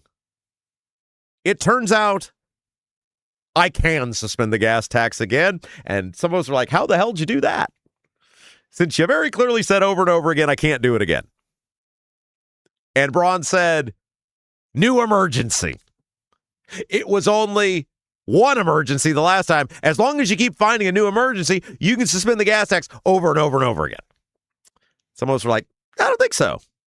But just for fun's sake, what was the emergency? Because I don't see any new emergencies. And he said, you won't believe this, the war in Ukraine. And some of us said, sir, the war in Ukraine, I'm not sure if you're aware. I mean, I know you don't know your head from your ass, but I would think you're together enough to know the war in Ukraine's been going on for 4.5 years. So it doesn't matter. There's some event that might have disrupted oil. War in Ukraine, emergency, gas tax suspended. Oh, and Canadian wildfires. And we were like, well, if indeed a 4.5-year-old war and wildfires, which happen all the time, are an emergency, then isn't everything that ever potentially disrupts the creation of gasoline, transmission of gasoline, like hurricanes, tornadoes, refineries going offline? Hell, theoretically, any disruption to any major road in this country could be an emergency to suspend the gas tax. Of course, that's a rhetorical question because Braun's reasoning is completely ridiculous. And some people said, well, you don't want the gas tax suspended? I do. You guys know for 10 years, nobody's been louder than me about what a predatory tax the tax on gas is. But just because I want a desired result doesn't mean that I believe in unlimited executive authority where the executive is just making it up as he goes along, which is exactly what Holcomb did during COVID. Unlimited, unchecked executive authority for desired result is exactly how we got all the shutdowns, the lockdowns, the mask mandates, the business closures of COVID. The governor did something he couldn't and shouldn't have been doing, and nobody in the General Assembly stepped up and said, And it's exactly what Braun is doing now. So if I have seen and know about the negative ramifications of it and was against it then, how could I possibly be okay with it? Why? Just because it's something I want? I know the evil that can come of it. I know the bad that can come of it. I know what is in store the next time potentially with it of unchecked executive power. How could I be for it? Or how could any conservative be for it? And yet, so many, most of, all of, I guess, the Republicans in the General Assembly and all the Republican statewides, many of whom espoused to be against what happened during COVID. Nobody ever did anything about it, but they said they were against it, are all on board. Silence. Sounds of silence. It should just be Simon and Garfunkel playing in the background. Nobody said a word. And so Jacob Stewart over at the Indy Star wrote an article about just this. About how the governor uses a wholly ridiculous emergency, or lack thereof, to justify what he wants to do. And everyone should be pissed for the General Assembly not doing their jobs. Here's what he wrote. It is a genius political move to promote affordability before the midterm elections. It is also bad policy because it concentrates too much power in the hands of one person. In this case, a strong executive did exactly what I wanted him to, made gas cheaper. But I remember when a strong executive did something I did not care for at all, forced people to wear a mask and stay at home. If Republican legislators support Braun's affordability efforts and limited government, they should take up the gas tax issue during the next legislative session and limit Braun's powers. They don't even have to wait till the next session. They can go to the governor and say, Sir, Mr. Governor, Mike, whatever, we're asking you to declare a special session. We're asking you to do your job as governor. Don't do this via executive order, which is ridiculous, and give us, the General Assembly, the actual voice of the people who, per Indiana statute, has the legislative authority to do our jobs. Of course, the dirty secret in all of this is, one, these lawmakers avoid work like the plague. They don't want to work. But two, they don't want the smoke of doing this, just like during COVID. They don't want the blame if something goes sideways. They were fine to give Holcomb unlimited authority because they didn't know COVID. They didn't understand COVID. They were scared to death of COVID. And they didn't want to be labeled as grandma and grandpa killers. They didn't want the heat on it. So they were fine to let Holcomb do everything during COVID, no matter how ridiculous it was or how ridiculous the explanation was. So they could sit at home and go, man, that sucks. Why don't you do something about it? Well, the governor would have to call a special session. Well, why don't you demand he call a special session? Well, let's not be ridiculous. We have seen what happens with unchecked executive power for the bad. You can't have validity in criticizing the bad when you ignore it for the quote-unquote good. Stewart goes on to point out Republicans who claim to be outraged by executive authority during COVID are lining up behind it, while Democrats, and this is the big one, who are all for executive authority during COVID are now against it. He writes, the second legislators allow strong executives to stretch limits on their power. It is hard to reel them back in. Republican legislators have already decided they are wholeheartedly supportive this time around. Speaker Todd Houston supported Braun's decision. Senate Committee on Appropriations Chair Ryan Mishler less enthusiastically defended it, while other Republicans praised Braun's focus on affordability. Naturally, Indiana Democrats switched sides on the issue too and are questioning Braun's legal authority. As much as I like saving nearly 60 cents a gallon of gas, I would much rather sacrifice a slightly fatter wallet to prevent future governors from abusing their authority. That's the thing of all of this, though. You don't have to sacrifice anything. The Republicans don't want the debate because they don't want the Democrats pointing out why gas is so expensive to begin with. Republican public policy. Republicans don't want to have to answer to why gas is so expensive, and the obvious answer is Trump's decision to invade Iran. Democrats, though, aren't good guys in this either, because when Holcomb was doing all this, they were all on board with it. You can't believe the Democrats are actually outraged about executive authority when they were some of the biggest supporters of it during COVID. Nobody is genuine anymore. It's all a bunch of hypocrites.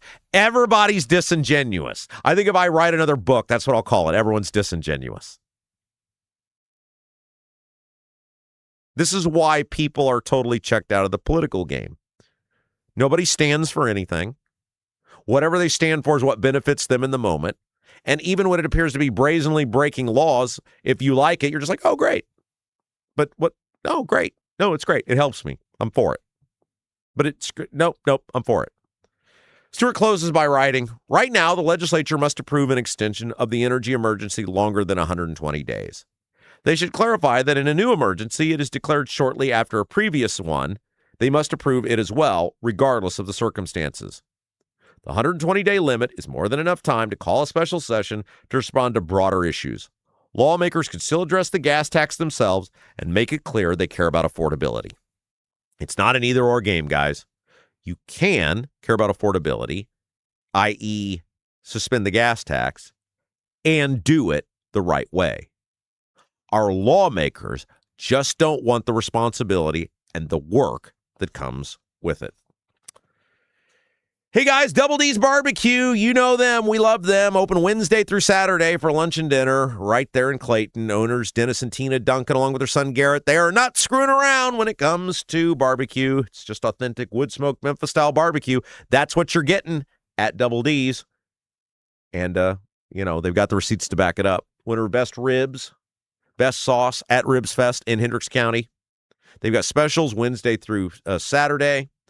And I think I'm going to Double D's on Wednesday. I'll let you know what time. So if you guys want to join me, I'll let you guys know tomorrow. I think Anthony Gary's going to come with us as well. Fine sponsor here on the Rob Kendall Show.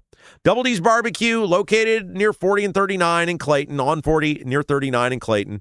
Wednesday through Saturdays when they're open. Get there early. When they're sold out, it's done. Check them out. Full menu, ribs, brisket, and more. DDBBQ317.com. DDBBQ bbq317.com. All right, let's take another break. A lot more to get to. We'll be back. You're watching Rob Kendall Show. Do you have a dog but don't have a fenced-in yard? Your HOA won't allow a fence? Worried about having to watch your furry friend anytime you go outside? Avoid the blazing hot summers and freezing cold winters with All-American Dog Fence. All-American Dog Fence is the cost-effective, easy-to-use, in-ground fence system to keep your dog secure and give you peace of mind anytime they're outside. All-American Dog Fence backs their Pet Stop products with a lifetime warranty. Call or text All-American Dog Fence at 317-862-6606 or visit their website at allamericandogfence.com. Mention the Rob Kendall Show and get $200 off a new installation. In Congress, I get all sorts of insider stock tips. Sure, I cashed in. It's my Beltway bonus. But now here comes Senator Todd Young with his total ban on congressional stock trades. Freaking Mr. Clean Marine. Todd Young's got real guts taking us on. Young's gonna cost me millions. Had enough of this? Contact Senator Todd Young to say thanks and let him know that you stand with his plan to ban stock trading for all members of Congress. Are you seeing cracks in mortar, moisture working through walls, facade or structural failure beginning to surface? Bramwell Mackay sets the standard for exterior and structural building solutions. Our 40-year master masons and industry experts address moisture intrusion, failing foundations, masonry deterioration, and more. From preserving historic landmarks to addressing modern building envelope issues, Bramwell Mackay delivers full-spectrum service with white-glove professionalism. In Indianapolis, call 812-33-BRICK. 812-33-BRICK.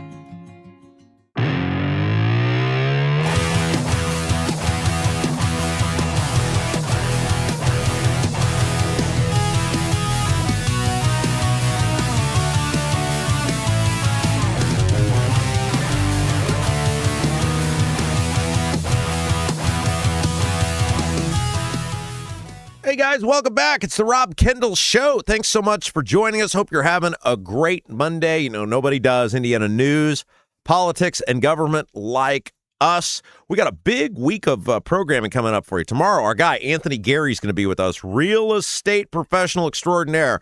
And we're going to respond to a comment you guys had in the YouTube chat last week about rental properties and should communities put caps on rental properties. And so we're going to get the real estate professional's perspective on this about, you know, have rental properties driven up prices in communities?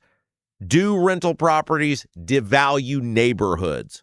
Do rental properties keep their properties up accordingly? And, you know, most importantly, should there be these caps? Is there actual benefit to local agencies of government putting caps on rental properties? Would they make communities better? And how do you square that up if you're a personal property rights person? So that's coming up tomorrow. Wednesday, Jesse Brown's going to be with us. The vote is tonight, by the way, to override the veto on Hogsett vetoing the wheel tax in Marion County. We're going to talk with Jesse about the results of that. We're going to talk about Jesse getting kicked out by the socialists. Look, you know, I like Brown, not because I think Brown's nuts. I think he's a crazy person, but he's very honest and he's entertaining, and that's what we do here. We like honesty and we like entertainment. I can disagree with you all day long. As long as you're not wanted in a post office or on a watch list, you're pretty much welcome here. But I'm going to talk to him about that. Like, how do you get kicked out by the socialist? What did you do? How could you be extreme enough to get kicked out of by the socialist? And then he's fired up about this conversation we had with Daniel Pointer last week on Friday from Save Heritage Indiana. He hates the Save Heritage Indiana guys, and he's all fired up about that. And, you know, Brown's an open borders guy. So that'll be a fun conversation on Wednesday. Of course, Thursday, we drop Statehouse happenings. We got a whole bunch of stuff going on this week, guys. Nobody does local like us. And, of course, if you missed earlier, big announcement as of today, 10 a.m. Central Time, 11 a.m. Eastern. You can hear a replay of the Rob Kendall Show on WJOB Radio, 1230, 104.7 in the region. And we talked about, from the moment we started this podcast, we said, guys, it's starting as a podcast, but our goal, keep it a podcast, but get this thing on radio stations across our state, all four corners of our state. And as of today, we can officially check one of four boxes, Northwest Indiana, the region. We are there. Be able to hear hour one of the Rob Kendall Show each day, 11 a.m. Eastern, 10 a.m. Central on 1230 and 104.7 WJOB in the region. Now, that's just step one of many, many steps. A lot of people have asked, what about Central Indiana? When are you coming back to Central Indiana? We are cautiously optimistic, guys. We feel very positive that in the near future, we're going to be able to tell you about that. So hold on to that. We think that's coming soon, and we'll let you know as soon as we have something official on that. But the goal of this show from the beginning has always been we got to do it differently than we did the last time. We can't just be a program that has one area, because that's enough to move people in our area, but it's not enough to move people across the state, and that's our goal. And by the way, if you are listening to us, because we have many listeners across the state, if you're in Northeast Indiana, Southwest Indiana, Southwest Indiana, the eastern part of the state, the western part of the state, if you know of the local radio stations there to be interested in covering us, tell us about us. Let us know. We're happy to contact them. We're happy to start the conversations. We're at that point now. We've got the podcast. We've grown it to where we're comfortable with it now, that we believe it can be taken, as the folks at WJOB do, and it can be put on the radio, and it'll be a seamless transition. And we want to get this primarily all Indiana-based show on radio stations across our state, and we're having great conversations and great success. And yes, hold on. Hope to have something about Central Indiana coming for you guys real soon. We think you're going to love it. Had a great meeting last week, some great conversations about it last week, and we feel like we're getting close. We'll let you know as soon as we have something definitive. Do you guys have a dog but don't have a fenced-in yard? Maybe your HOA won't allow a fence. Worried about having to watch your furry friend anytime you go outside? Avoid the blazing hot summers and freezing cold winters with All-American Dog Fence. All-American Dog Fence is cost-effective, easy-to-use in-ground fence system to keep your dog secure and give you peace of mind anytime they're outside. All-American Dog Fence, locally owned. Kelly and Jeff, the owners, local people. They used the service. They used All-American Dog Fence, and they believed in it so much they bought the business. If you got a dog, protect them when they're outside. Call or text All-American Dog Fence. Totally free, no obligation quote. You got nothing to lose. 317-862-6606. 317-862-6606. AllAmericanDogFence.com is the website. AllAmericanDogFence.com is the website. And what a great deal. If you mention the Rob Kendall Show, something you're going to need anyway, mention the Rob Kendall Show, and you're going to get an incredible $200 off. AllAmericanDogFence.com, 317-862-6606. All right, speaking of Rob Kendall Show, couple of great ways you can help us grow the Rob Kendall Show. We call it like, share, and subscribe. Number one, like the feed. If you're watching us live on YouTube or you're watching us on demand on YouTube, give us that thumbs up. It really helps us grow the program. Second thing you can do, share us out. I can't tell you the amount of people who have told me over the past 5.5 months now, we heard about you or learned about you from somebody sharing your stuff out on Facebook or on Twitter. So if you got a Facebook feed, a Twitter feed, share us out. Just hit that little share button, pop up, copy the link, put it out. Boom. Really helps us grow. And last but certainly not least, subscribe to the platforms you're listening to us on. Whether you're a YouTube person, Apple, iHeart, Spotify. By the way, if you're an Apple or Spotify person, give us that 5-star review. That really helps as well. All of these things, and I know it's repetitive, but guys, it's worked. This show has hit all of the targets we set for ourselves. It's grown the way we pictured it growing. We're in the next phase now of growing this program, and that's why when we ask you guys to do these things, it gets noticed, and that's why we do it. So thank you to each and every one of you who has helped us grow the Rob Kendall Show. Website, we have one, robkendallshow.com. robkendallshow.com. And while you're there, you can find the live link, all the on-demand platforms. If you're wondering if we're on whatever, it's right there in the link and how to get to it, to subscribe to it. Articles each day from some of our favorite segments. We turn them into articles. You can read them there. And last but certainly not least, we got a support button.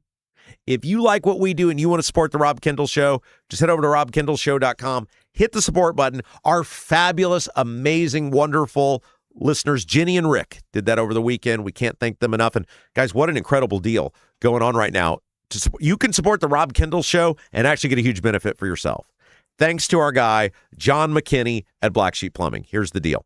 If you guys go right now to Rob Kendall Show and hit the support button, whatever amount you donate or give for the month of August, John McKinney is going to double that in a credit for plumbing services with Black Sheep Plumbing up to $100. So if you, let's say you go to the Rob Kendall Show, hit the support button, and it's $50 that you give. All you got to do, because I send you an email when you give, say thanks, we really appreciate you, all the stuff. I was taught as a small boy, you write thank you notes when somebody gives you a gift. Now, thank you note is the email. So I thank you and say, thanks for doing this. If you need plumbing services, whether it's a water softener, water heater, toilet fix, kitchen sink needs repaired, whatever it might be, when you show John your thank you note, he's going to double whatever you gave in a credit. So it's $50, you get a $100 credit. $100, you get $200 credit. Somebody over the weekend sent me an email, and I was like, oh, this is so generous of you. Thank you for doing that. And they're like, yeah, I needed John's services. Jason says I should have given it to the show. John came to Jason's house, did a fabulous job over the weekend. We'll talk with Jason about that here in a little bit. But somebody was smart. They were like, well, if I give $100, I'm going to get a $200 credit. Why wouldn't I just make the $100? It's a great deal. John McKinney, huge supporter of our show. Black Sheep Plumbing, sponsor of the YouTube chat. That's what you can do right now. RobKendallShow.com. Okay. Fascinating poll from Yahoo. 61% of respondents, according to a poll from Reuters and Ipsos, it's a known polling firm, a known quantity, including 71% of Democrats and 62% of Republicans, said social media companies need firmer oversight. Support among independents was lower, as many of them said they were unsure of where they stood.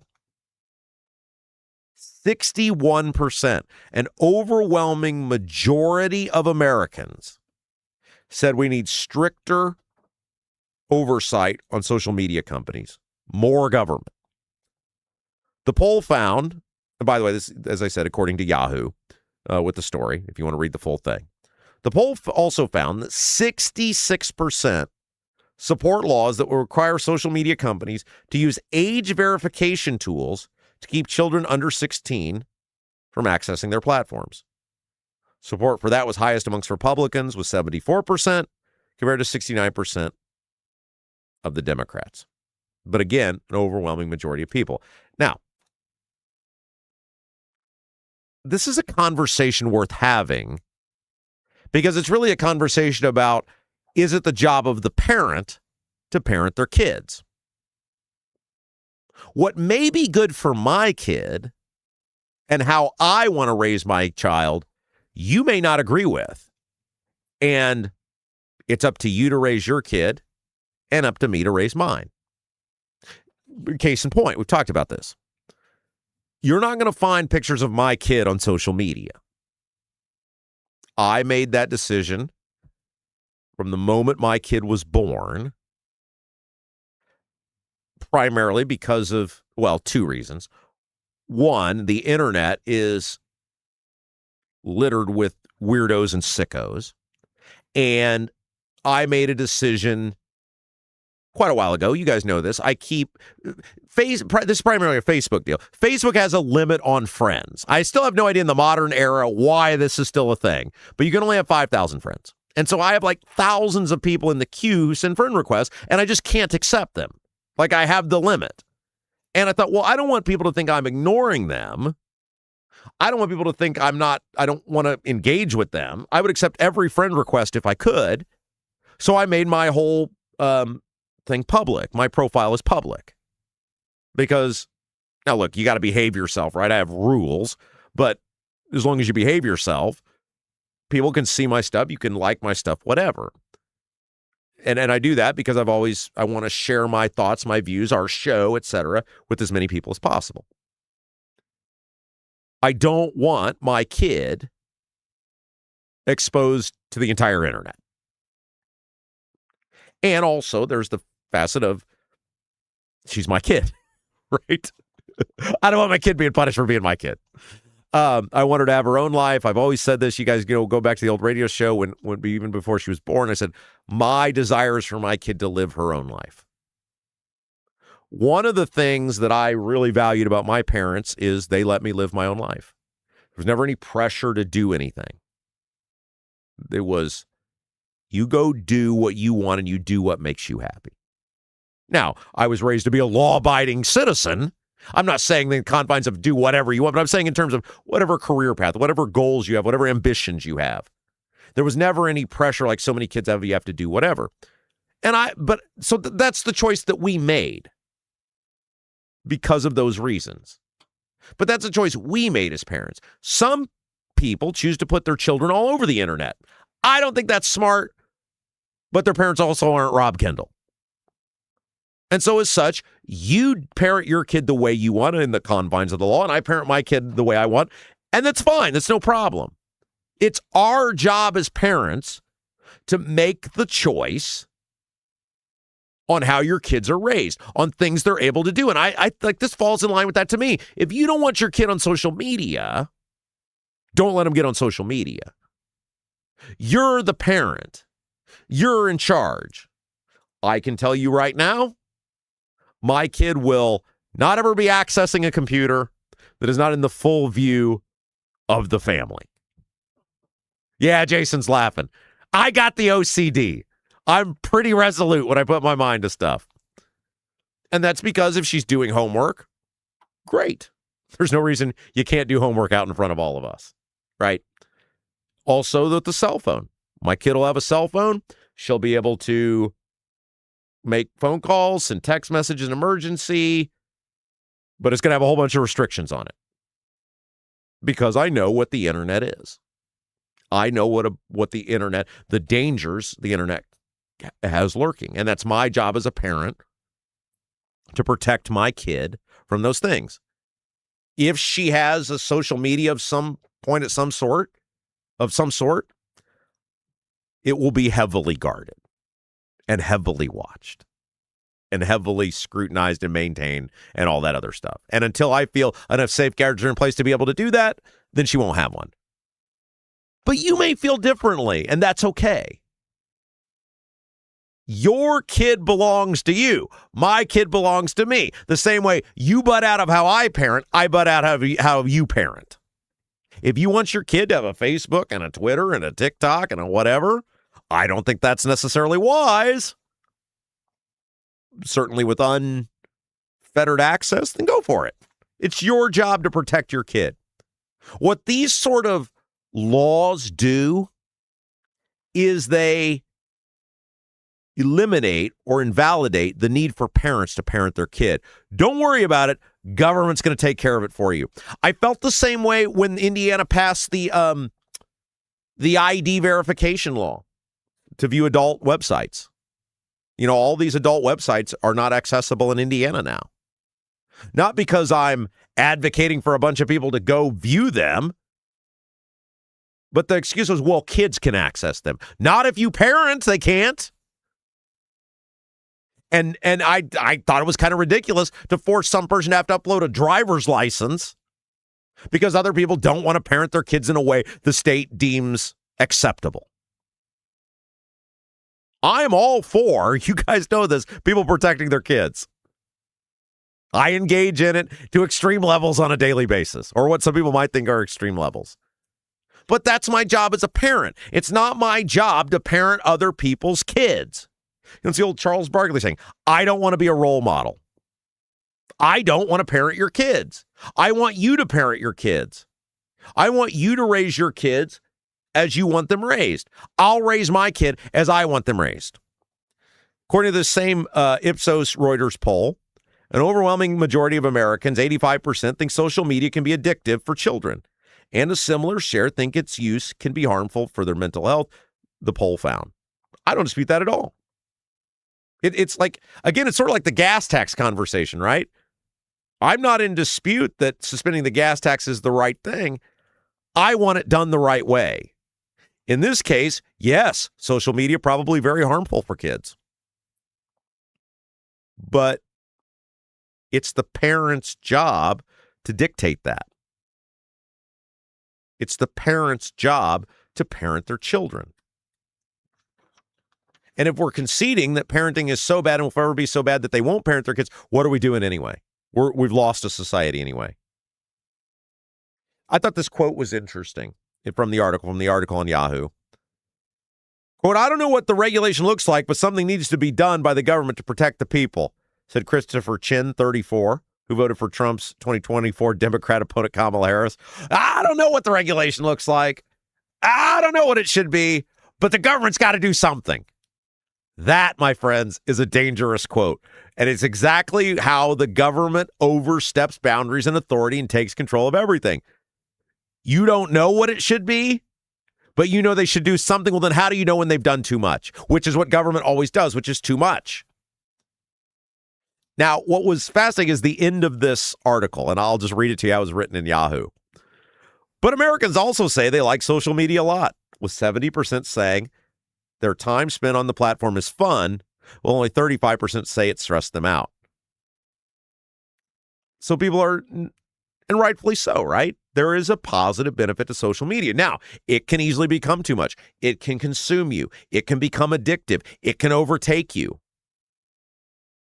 But we shouldn't act like all social media is bad. Look, I exist right now because of social media. What's our whole presence? I mean, it centers around a live stream on YouTube, and then we go to the on-demand platforms.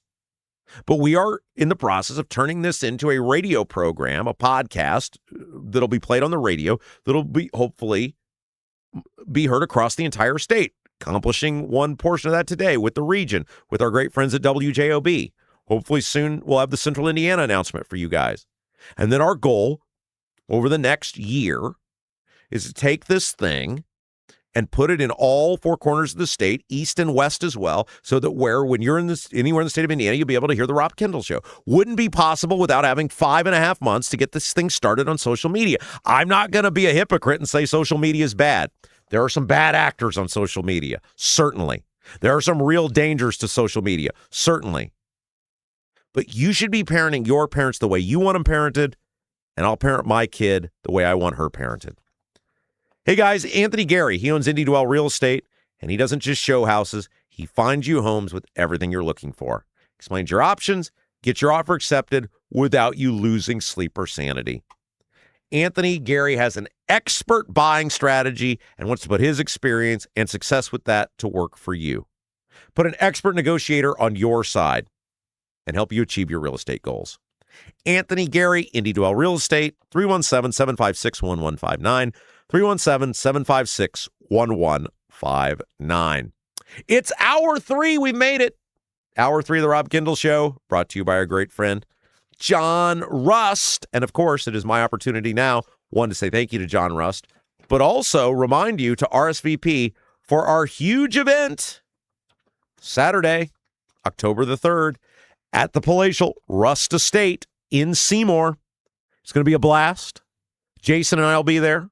Patriotic music, antique car show, lunch catered by Double D's.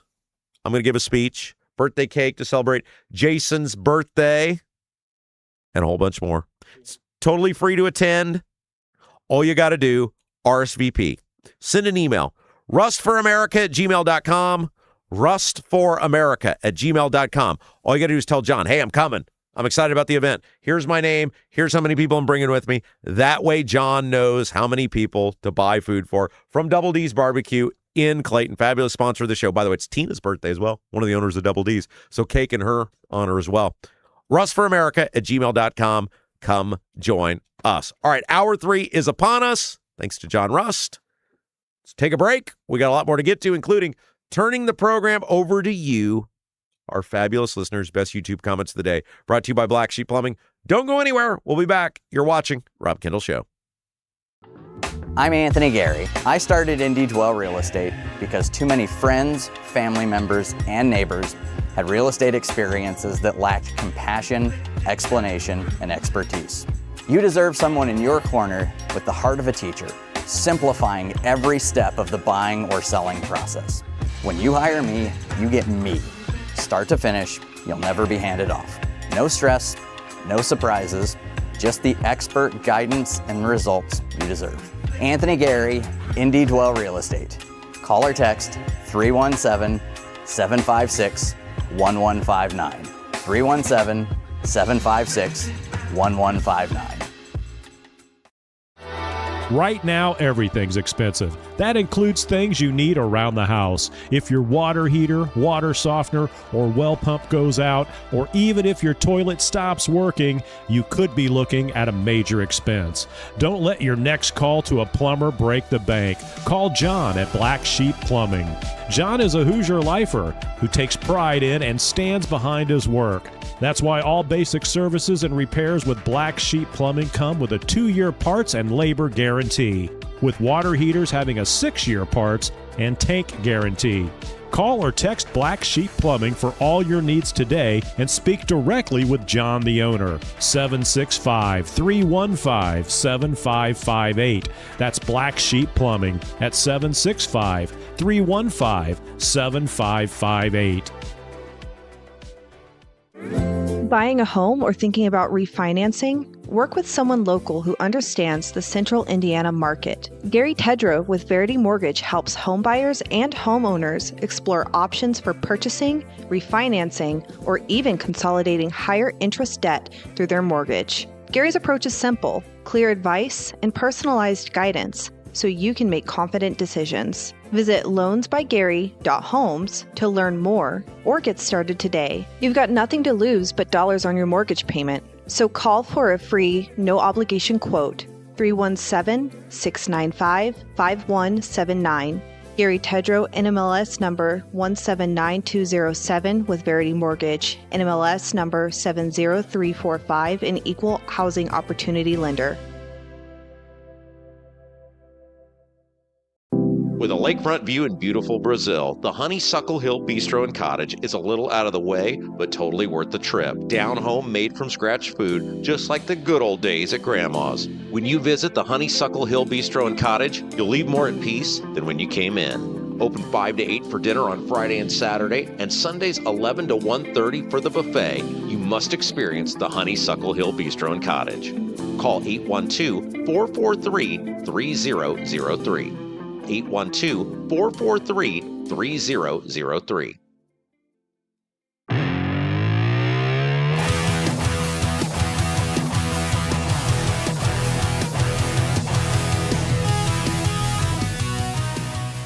Hey guys, welcome back. It's the Rob Kendall Show, Indiana news, politics, and government. You're not going to get anywhere else.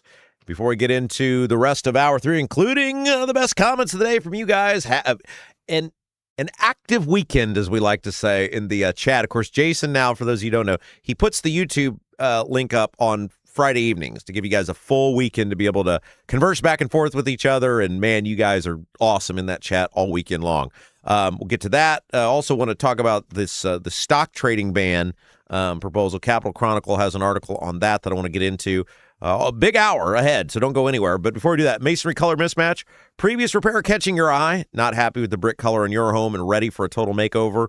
Bramwell Mackay Property Services and Consultants offer specialized masonry staining and recoloring. Whether you want to seamlessly blend repairs or completely transform your home's exterior, you want to build something new? Bramwell Mackay's 40-year master masons design and construct custom patios, sidewalks, outdoor summer kitchens, archways, entryways, and more. Bramwell Mackay, BRAMWELLMCKAY, BramwellMackay.com, beauty built to endure.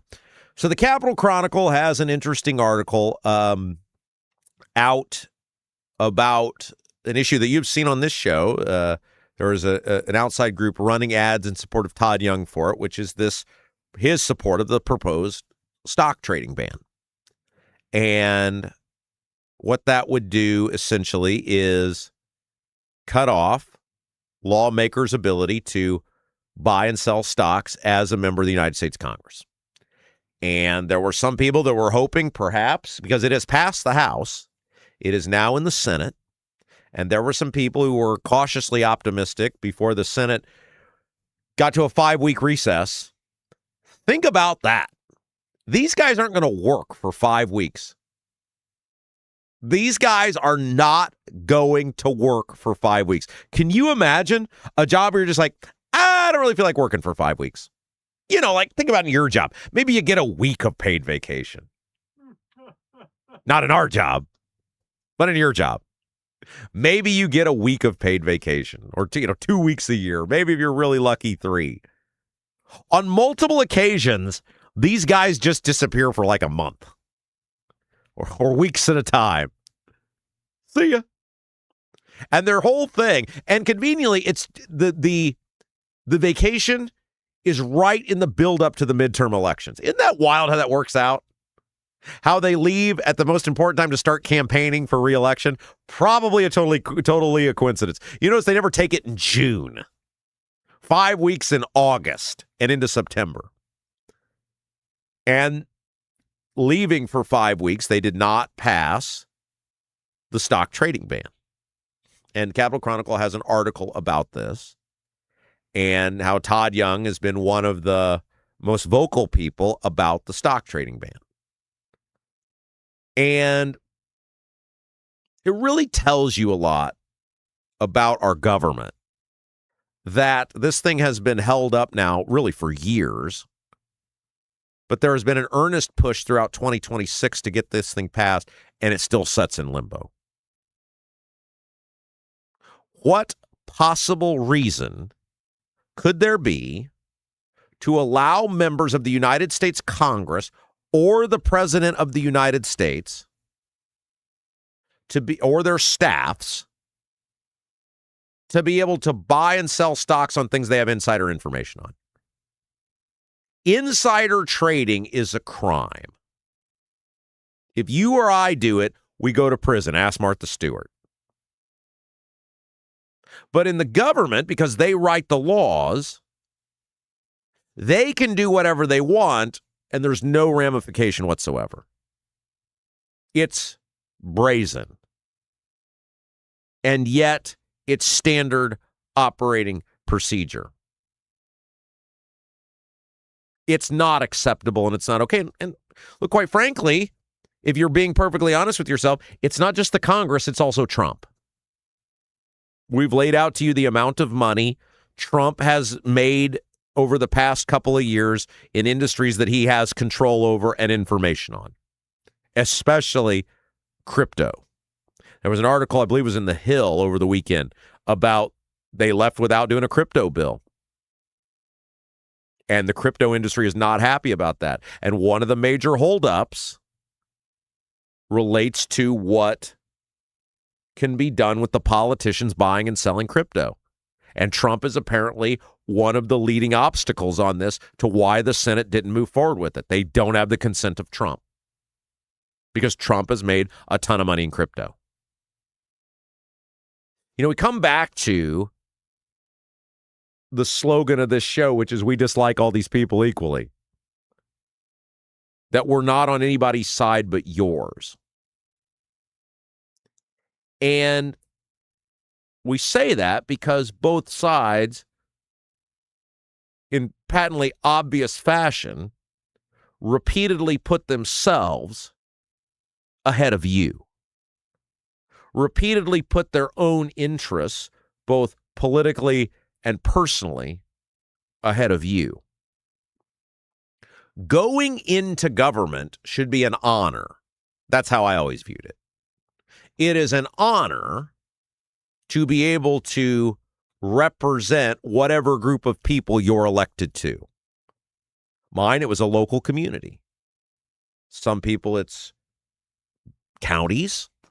Some people, it's multiple counties. Some people, it's the entire state. Some people, it's the country. Whatever it is, you get to make choices for everybody else and the future of whatever area you're elected to serve.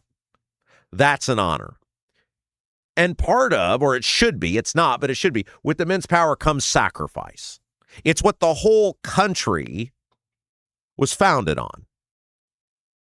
You get to go do this. And as part of that, you have to give something up. I mean, think about in the foundation of the country. You had successful merchants, farmers, machinists, whatever it might have been. And those people would literally give those things up for a period of time to go to Washington, D.C., to go to our nation's capital, which was, of course, not originally in Washington, D.C., but you get what I'm saying, to serve your country because it was an honor to do. Giving of yourself, that's why it got the name public service. Now, people go into public office, many of them, to benefit themselves, to enhance themselves, to enrich themselves. It's no longer about giving up of your own life so that the public might have a better one. It is about making your life better, and the public often ends up worse. The two major things that would fix this country the fastest and would get us better representation the fastest are, number one, term limits. And number two, cutting off people's ability to make money while they're in public office. You cut off the money, you cut off the unlimited lifetime power, and you will see who is actually in it for you and who is actually in it for themselves. Oh, and no ability to be a lobbyist if you're an elected official. From the moment you become an elected official, you're giving up the ability to be a lobbyist. One of the reasons we're going to have him on Tuesday, people are like, how could you be friends with Jesse Brown? Well, look, and I say this to Jesse's face, and I'll tell him on Tuesday when he comes in, which will air Wednesday. I think the guy's nuts. I think he's naively nuts. I think he views socialism like Sweden, when the reality is socialism is like Soviet Union under Stalin, right? Hugo Chavez in Venezuela. That's socialism for most people. But I do think Jesse Brown actually cares about the people he serves. And whether you agree with him or not politically, most of us obviously don't, he's got his heart in the right place, which allows him to do things that other politicians can't, like call out Joe Hogsett, like be publicly banging the drum on data center moratoriums. I believe Jesse Brown is one of the few people who's not in it for himself. His worldview is warped and wrong, but he actually thinks and he's doing what he thinks will help the public. We need more people like that. Not the socialist side of it, but people who actually go into it to better other people, to create policies that better the public and allow the public to have a better life for themselves. Two fastest ways to do that: term limits, get rid of people being able to make money off having been in the government. It's Hour 3, brought to you by John Rust. And every Hour 3, we turn over the show to you, our fabulous, amazing YouTube audience, and we read the best comments of the day, brought to you by Black Sheep Plumbing. Producer Jason monitors the chat. All you got to do, by the way, to be a part of the chat with hundreds of other Rob Kendall Show listeners is be a subscriber. So if you haven't done so yet, please subscribe to our channel. And then if you rise above the rest with great comments, great observations about topics we've discussed during the show, Jason will read those comments, and it sparks further discussion. And with that, we bring in producer Jason. Hello, Jason. There's my cue. How you doing, Rob? Well, I'm here.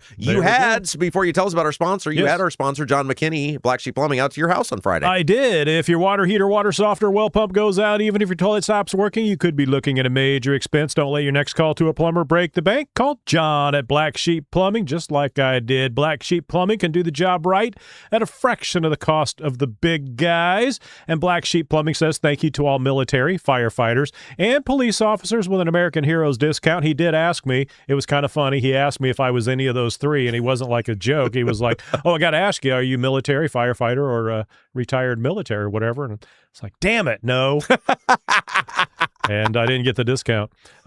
He sees John's a Hoosier lifer, takes great pride, stands behind his work. That's why all basic services and repairs with Black Sheep Plumbing come with a 2-year parts and labor guarantee. And most importantly, water heaters having a 6-year parts and tank guarantee. That's me. I don't have to worry about it for 6 years. Call Black Sheep Plumbing, 765-315-7558. 765-315-7558. Black Sheep Plumbing. Now, I don't want to get in prices or anything, but he did a heck of a lot of work for you, and you got a good deal. I got a good deal, and it was it wasn't free. No, Jason paid. Yeah, hey, I paid. But he hooked you up. I have no problem paying for quality. That's the key. Now, he came over, did a great job. It was a Friday afternoon, and about 2:00, and he comes in, and the water heater was on the fritz. I knew it was all rusted as far as the elements. You couldn't get them out, things like that. You know how long you had it? It was only about maybe 8 years or so, but or 7 years, something like that. But I didn't do any maintenance on it. Yeah. So that was the problem. But so I knew it was going to need a new one, and so he went out, got a new one, got it put in, did some other things, fixed my leaky toilet, changed a faucet or sink or whatever, the faucet on the sink, kitchen sink, and all that good stuff. Got a good deal, and it was very fair, and but more importantly, I just felt like he knew what he was doing, and he wasn't ripping me off, and that. No, he's so honest. So yeah, very much so, and that's why that's why he's been vetted by the Rob Kendall Show. So I think. Now, at least in the work he did for you. Yeah, I mean, we have no idea about McKinney's personal past. Yeah, whatever. We're not going to court with you or anything, but I would say probably pretty good bet. And the biggest problem is, and of course he told me some stories about some other places and people and things, but you just never know what you're going to get when you call those big guys. They send guys out that are maybe is still in training. They've just trained. Their job is to work on commission. I didn't realize that a lot of service guys work on commission. You think they're going to do that $89 flush and fill without finding a problem when their job is commission based? Well, that's crazy. We got several emails, and I'm going to read one tomorrow that have had John out there over the past several months from listeners that have had John do work for them. They've all said the same thing: on time, great guy, great work, super professional. Beat the price of the big guys. Proof's in the pudding. Yeah. Look them up. Google him. John McKinney. Hey, real quick. Mark Tribble, listening from Munster, Indiana. Yay! Our Northwest crowd is growing. Welcome, Mark. This is such a great show. We need you for all 3 hours up here to straighten these idiots out. Well, Chuck said that's, I think, likely to happen in the near future. So Chuck Pullen, WJOB, he wears several hats over there. That's the guy that's going to help make that call. Speaking of John, real quick, just a reminder. Sure. If you go over to robkendallshow.com for the month of August, we have a support button over there. No pressure. We don't obligate you to support us to listen. We're just thrilled you listen. But if you'd like to contribute to the program, $1, $10, whatever it might be, for the month of August, John, Black Sheep Plumbing, is doubling whatever you give in a plumbing credit. For the month of August, up to $100. So if you say, hey, I'm supporting the Rob Kendall Show for $50, I send you an email, say thanks for supporting the show. When you call John for whatever your plumbing needs are, he's going to double that amount up to $100 in a credit. So it's 50, it'd be 100, 100 be 200. And I actually had somebody notify me the other day and said, They gave very generously at robkendallshow.com. I think it was maybe their first time giving. And I said, hey, what do we do to deserve this? He goes, well, I love the show, but I got to call McKinney. So I'm making a business decision here, which is great. That's why he's doing it. robkendallshow.com. That's where the support button is. Chris Chafin, when I read or hear Munster, I think immediately of Herman Munster. That's right. The Munsters. When I was a kid, I used to call Munsters because as a kid, I would watch the Munsters. Yeah. And I never made the connection until somebody told me when I was a teenager, it's Monsters. And it took me forever to actually finally start calling it Monsters. That's good stuff. So I'd never heard that before. That's pretty funny. There we go. Okay, so quite a few people from the region have been tuning in. They're only getting an hour of the Rob Kendall Show, and they want more. You can get it here 9 to noon Eastern time each day. We are here, and then of course we are on demand. Apple, Spotify, iHeart, all the places. If you want to download the podcast, link is at robkendallshow.com for all those places. Oh, and here's another. And again, we'll get off this. The driver has had John out. Says John is a great guy, does honest hard work, and helps people out. He has knowledge. I'd love to send you an email review as well as a Google review. Rob at robkendallshow.com. There we That's how go. you can get a hold of me. All right, so the chat. The chat started at 6 p.m. on Friday. Oh, jeez. And as you know, Rob, people were all over it. They jump right in to get those points. Again, the XP points is just kind of a little fun thing here at the end of the show. We read off the number of points that you get every time you chat. Well, not every time you chat. There's a formula there. We're going to stop saying what that formula is. And we don't want you just jumping in for the points, though. We want you to actually participate with your friends in the points chat. Is just a little fun thing we do at the end. It doesn't mean anything. You don't win anything other than the pride factor, of course. But all right. So let's see. There's some stuff we'll get to over the weekend, but Debbie Holcomb starts us off today. Congratulations, Rob and Jason. And this is about the W. Oh, that's she didn't start us off. We'll get to Debbie later on. I didn't go to the. I got a reverse here. I was fast forwarded. So let me get to the start of the chat, which is Josh Richardson saying, "Good night, everyone." Because again, this was yesterday. Debbie Holcomb, I'm here at 1:37 a.m. That's dedication. She says Michael just fell asleep. She said, I think earlier I chipped in and she said that. Michael, everybody was kind of complaining about the Monday blues coming up yesterday, like, it's Monday and everything. And she said, Michael loves Monday because it's new Rob Day. So for most of you guys know, but for those of you who don't, because we have new listeners all the time, Debbie is one of our super fans. She's a huge fan all the way back to the IBC days. She has a son, Michael. Michael has, for lack of a better term, cerebral palsy. He's confined to a wheelchair. Michael is incredibly smart. He can't communicate verbally, though, but he has his ways where if you know Michael, he knows how to communicate. And Michael is my inspiration to get up and come each day and do this because I know Michael is listening, and it warms my heart every day to know that all the obstacles Michael has, that I am what he looks forward to every single day. And we love Michael and support Michael and love Debbie and her family. And so that's when we mention Michael, that's who we're talking about. Wonder if he's a producer Jason fan. Well, you can ask him. He knows how to say yes or no. There we go, Michael. You. Are you a big producer Jason fan? Let's got my fingers crossed here.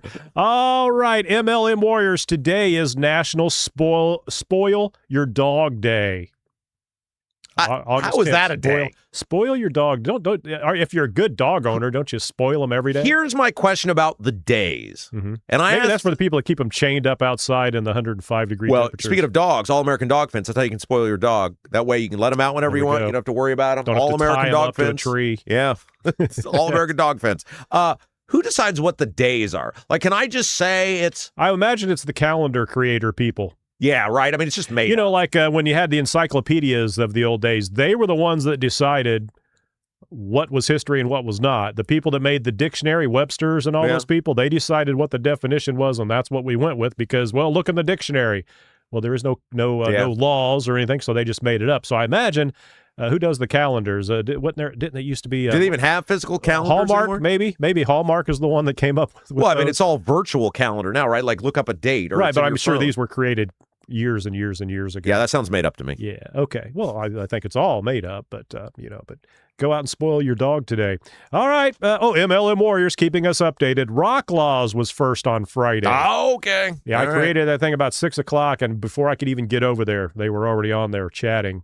So the reason we are so big on YouTube, the YouTube chat, one, we love you guys, and we wanted to showcase you guys.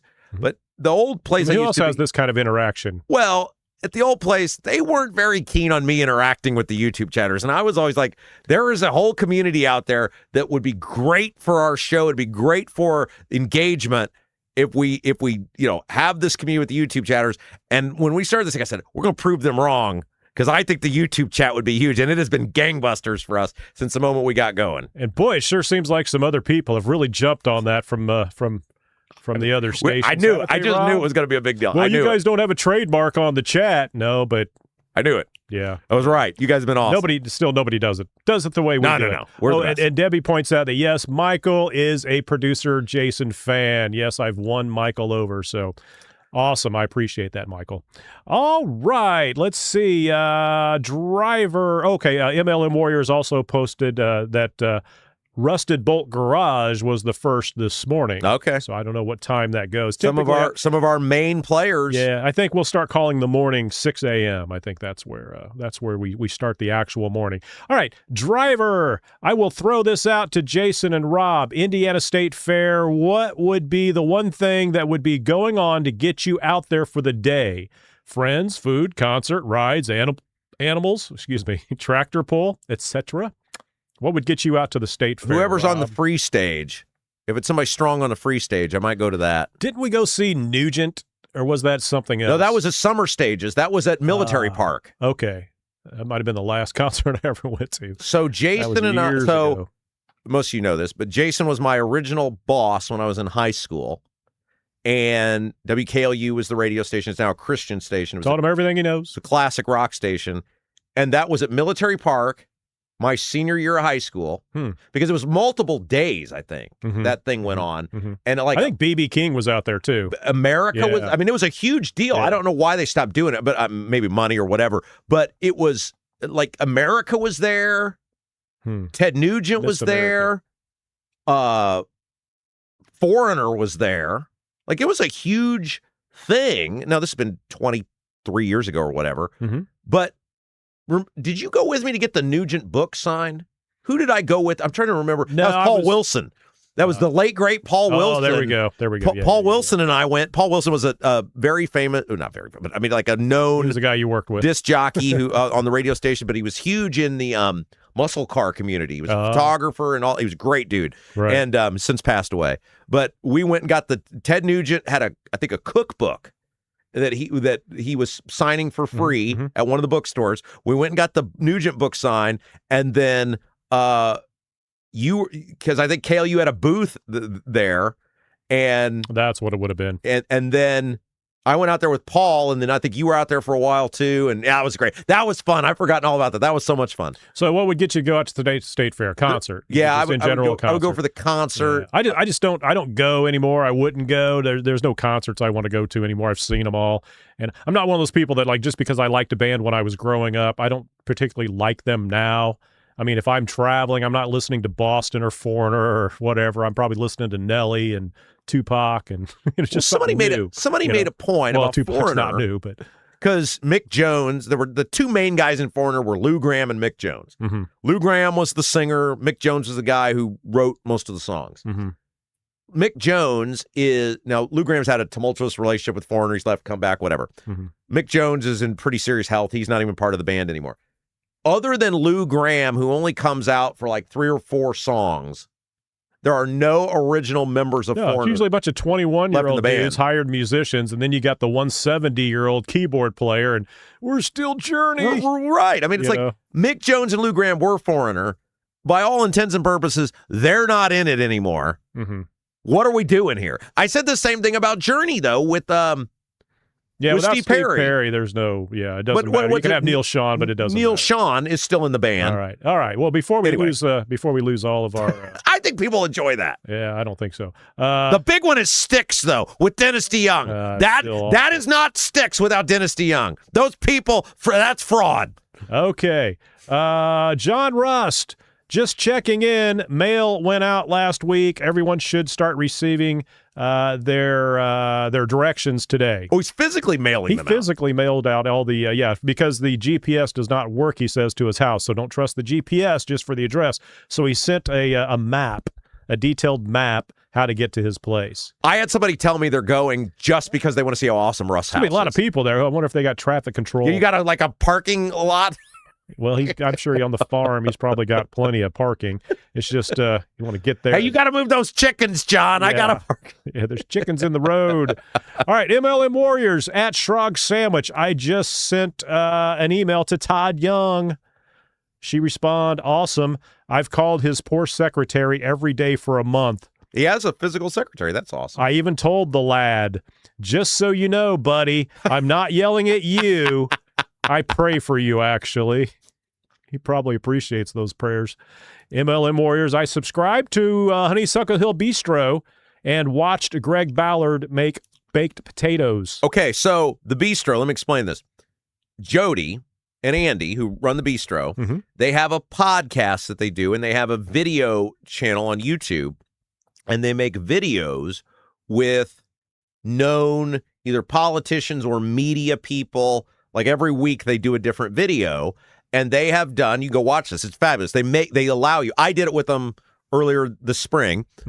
So mine's posted on there. They interview them, and they let them pretty much choose their favorite dish to make, and they interview them while they're making the dish, right? They ask them all sorts of, it's lighthearted. That's great interview. that she's so prominent that they all show up. Oh yeah, it's like, look, the bistro is the place in Clay County. You gotta kiss the ring finger of the bistro if you're gonna get votes in Clay County. And so all the Secretary of State candidates have been out there now. I think all the videos are posted. And I told Jody, I said, this needs to be a TV show out in the Wabash Valley. There it's you like go. totally, I could totally see people middays watching it. It's great. Right. So if you just Google Honeysuckle Hill Bistro or on YouTube, but Honeysuckle Hill Bistro, you can subscribe to their channel. They're great. Carol 1776 looks like new shoes and black shirt with a haircut. Rob has gone wild. Yes. Okay. So here's what happened. My mother came over on Tuesday, maybe, and she was adamant that I go get my hair cut. And then she showed up yesterday, and she had two new shirts. This is actually blue, but I can see why you might think it was black. And these shoes, now, it's blue. Okay. I got 2010 vision, man. Okay. I'm thinking that's blue. Black, but go ahead. I can tell you, it's blue. Okay. You'll see it up very dark blue. See it yeah, it's very dark blue. At any rate.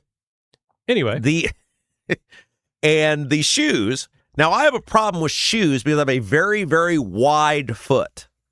So if I don't get extra wide shoes, like they're not going to fit me. It doesn't. The I have the same problem, but I use New Balance. Go ahead. So I get these Skechers a lot because they're comfortable. They expand a little bit. And my mom found the Skechers, new Skechers, because those old shoes. Like I was like, did you get those because you're like embarrassed to see me in those shoes on camera? She's like, right. No, I just. No, it's more than the shoes. Felt like Rob. you just needed, some new. So nice about it. So she found these Skechers in the extra wide. So she got me the extra wide Skechers. So all of this thanks to my mom. Not the haircut. I went and got that on my own, but she yelled at me about getting a haircut. Speak of which, Pam Kendall in the chat. Love you guys. You notice everything. I sent Rob. Let's see. Rob looks great. Yes. Yeah. Rob so it's all great. thanks to her. Yeah. I would probably not have gotten the haircut if she were not as adamant. Yeah. Josh Richardson. Rob went on a shopping spree over the weekend. What a baller. Rob has not shopped for clothes. I think I can pretty safely say like actual clothes shopping before COVID. I went on a shopping spree on Amazon, and once I found one shirt that fit right, I ordered like 6 more of different pattern. I've had That's these same my shopping jeans for the decade. At least 10 years. You'll see me in about 6 years from now wearing the same shirts. Yeah. The only shirts They'll I be get a are what little my lighter. mom brings me. Yeah. 0601 board. Or what the listeners give me. Let's get some topics, yeah. 0601 board. WNBA will adapt some Olympic-like measurements to protect the fraud. Now we're talking about the whole topic there of men. They're stuck. Like, that's it's going to be great. Yeah. Robert Schwartz, WNBA won't go for that. The majority of the WNBA doesn't really like men. Okay. Oh, I see what he did there. You watch the WNBA. I watch the Fever usually. I don't. I'm not like I don't sit there with a little, pom poms. No. But I'm saying you watch the league. Yeah, right. I don't. Right. And as I told you, when you see these clips and things like of Sophie getting hammered, that's just one play of many, many, many plays during the game that you don't see that are just as hard, it's a drama. There's 2 levels of the Fever game, not WNBA, but of a Fever game. There's the actual basketball skills, which Caitlin, it's Magic Johnson, Larry Bird, she's not one of them, but the same, they're very fast paced, it's very good. And then there's the drama of, are they going to get into it? Is there going to be a fight like the old days with the Pacers and the Detroit Pistons, the Bad Boys, and all that? And so there's 2 layers to a Fever game. And if you watch the whole thing, you can really get sucked into it. Okay, so let's take the Enos Cantor Freedom guy and Royce White, who are the 2 that said they're going to do it. Now, these guys have been retired for a while, but if they put some effort into getting in shape, could they score 50 points a game? Could they average 50 points a game? Could a dude? You can't guard them. They could just back into the lane the entire time, or the dunks and things like that. How does a woman block a man dunking on a fast break without getting injured? Because Royce White, that's the whole point of the what they're talking about, of course. Royce White was a great player at Iowa State. Now, he didn't pan out in the pros. He's a first-round pick, but he didn't pan out. But Enes Kanter was a legit pretty good player in the NBA. And these guys both still look like some of these dudes retire, right? And they get a little hefty. They look like Charles Barkley. Yeah, these guys still look like they're in pretty good I think Barkley could still do it. I think any man up to about 50 years old or more could Barkley's still, way past 50. They could. You could put those guys in there; they would still be these women. You watch the league, and the women would admit that wholeheartedly. So they would dominate the way people are. Again, a 260-pound dude backing his way into the lane or driving, or as far as taking an offensive foul. I mean, you just stand there. You're not getting around the 250-pound dude. And he's not going to fall down when you bump into him, but you're going to go back about 10 feet. It'd be like hitting literally a wall. So even though they're older and slower, they could keep up. Because I was my dad and I were talking about this the other day. Because the women aren't wide. They can be tall. They've got some tall women in there, but they're not wide. Right. So I'm saying, these dudes, the biggest issue for me would be, could they physically get up and down the court at their age or being retired? But if they could do that, they don't even have to run hard. They can just kind of you could. It doesn't matter. But like I was telling Rob, there's so much more to the game. Just like when Caitlin got a seventh, or actually it would have been a ninth technical or eighth technical, but they've already rescinded two of them. The first one she got that they rescinded was because she was clapping, and the official got pissed off and teed her up, and like all players do. And then the one from the other night was Caitlin was driving for a layup, got pushed into a referee who was standing like a statue, would not move out of the way, and Caitlin barely actually had to move out of the way to not bump into the coach, but kind of touched her. I'm the ref, and she got teed up for that because you're not supposed to touch a referee. And now she's suspended for a game. No, because the league looked at that and said, no, that's not really technical. Okay. These referees, they get them from the 8th grade. They need to move up to the 9th grade level for these referees, because apparently the 8th grade Are referees, they DEI hires? Is that the deal? They're all DEI, but apparently they're not even basketball referees, but they all have a vendetta. It's pretty obvious. It's not just being a Caitlin Clark or Fever fan. It's funny to me to watch. Yeah. It is. It's laughable to watch it, and it is like watching a drama. Okay. All right. So continuing on, because I know everybody's riveted about the WNBA, and there was a lot of good comments. You can go in and check all those. Anthony Gary comes in with the best one. In 2002, the movie Joanna Man was a comedy. In 2026, it's a documentary. Yeah. That's Joanna Man, the guy who dressed up as a woman and did the whole thing, faked everybody out that he was actually a woman. These guys aren't trying to act like they're women. They're just saying they're trans, which the definition of trans now, most people would think, okay, if you're a man, you don't have the junk anymore, right? You went to that extreme. Nope, that doesn't. Yep. That's not trans. You can just, because I want to be a woman makes me a trans. Well, that's not really a definition of a trans, I wouldn't think, what most people would consider. But if you're going to make that, it's like, you can't tell me I'm not. You can't get into my mind and tell me what I'm thinking like a voter. You watch those two guys, Royce White and Enes Kanter. They said very specific things, which tells me they've got attorneys. Yeah, they didn't just come out as a joke on this. They know what they're doing. Yeah. All right, Carol, 1776, not a fan of professional basketball, women or men. They do nothing but whine about everything. Stick with baseball. Go Cubs. That's what Carol says. All right, 06010. Okay, now we'll get off the here we go. Bradley Scheidler. Yeah, I know Bradley. I went to his wedding. Bob ready to bring the heat this week. For those of you who don't know what he's talking about, Micah Beckwith, the lieutenant governor, sent me a letter last week begging for money, and he got my name wrong. Yes, he did. Called him Bob. I did send my letter Bob back Kendall, to him. Bobby. With making the offer. Robert. There we go. About, okay, so it could have been Robert. It could have been Robert, Bob, Robbie, Robert. What if it was a typo? It should have been Roberto. That's right. That's rather racist. Well, he signed it himself too. His name was on it was like a printed thing. If you're Roberto, I'd I would assume he reviewed all of them. Yeah. Jake Renner.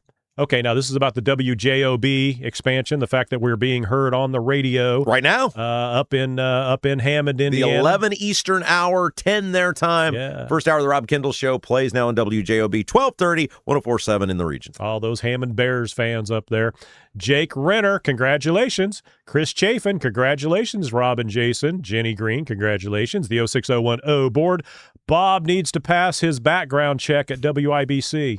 They never did get back to me. So you should have applied as Bob Kendall. So like, what are you talking about? Because they don't pay attention to anything over there. They wouldn't have known it.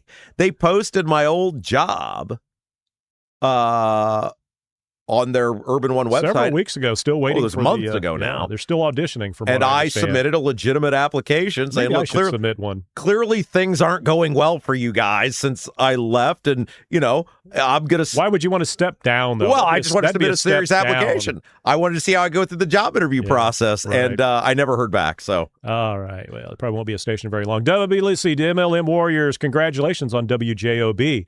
Hoosier 2026, congratulations. Brandon New, congrats to you, gentlemen. It's great to see people that bet on themselves succeed. I'd say we pretty much did bet on ourselves. We put the whole damn house up for auction here. Andy Engel, wow, congrats, Rob and Jason. That's fantastic. Teresa Kendall. Rob, please. No relation. Rob, please have some superintendents from the schools that have referendums on the ballots. If you listen to what they have to say, you will find out the referendums are caused by brawn. Well, will any of the school superintendents come on the Bob Kendall Show? Okay, first of all, no superintendents could come on here because they have no incentive to do that. It would end horribly for them because you can't justify or explain. Might as well have their resignation papers ready. Second of all, yes, Senate Bill 1 is bad, but it doesn't excuse the referendum. Senate Bill 1 is bad for us as taxpayers. Do we get to go do a referendum? No. Either you have a tax cap or you don't. And we want to live in this fantasy world where we tell people we have tax caps, but yet then anytime the school doesn't like whatever money they're getting, they can just go raise your taxes. Senate Bill 1 is bad, but it's not an excuse to raise people's taxes. That is, I mean, that's a false equation, a false argument. All right, here we go. Where was this? Jake Cornett, first-time listener and loving it from Scottsburg, Indiana. Welcome, Southern Indiana. Excellent. All right, continuing on, MLM Warriors. Pepsi needs to sponsor the Rob Kendall Show. Do you have your Pepsi today? You sure do. Your little black Pepsi can there.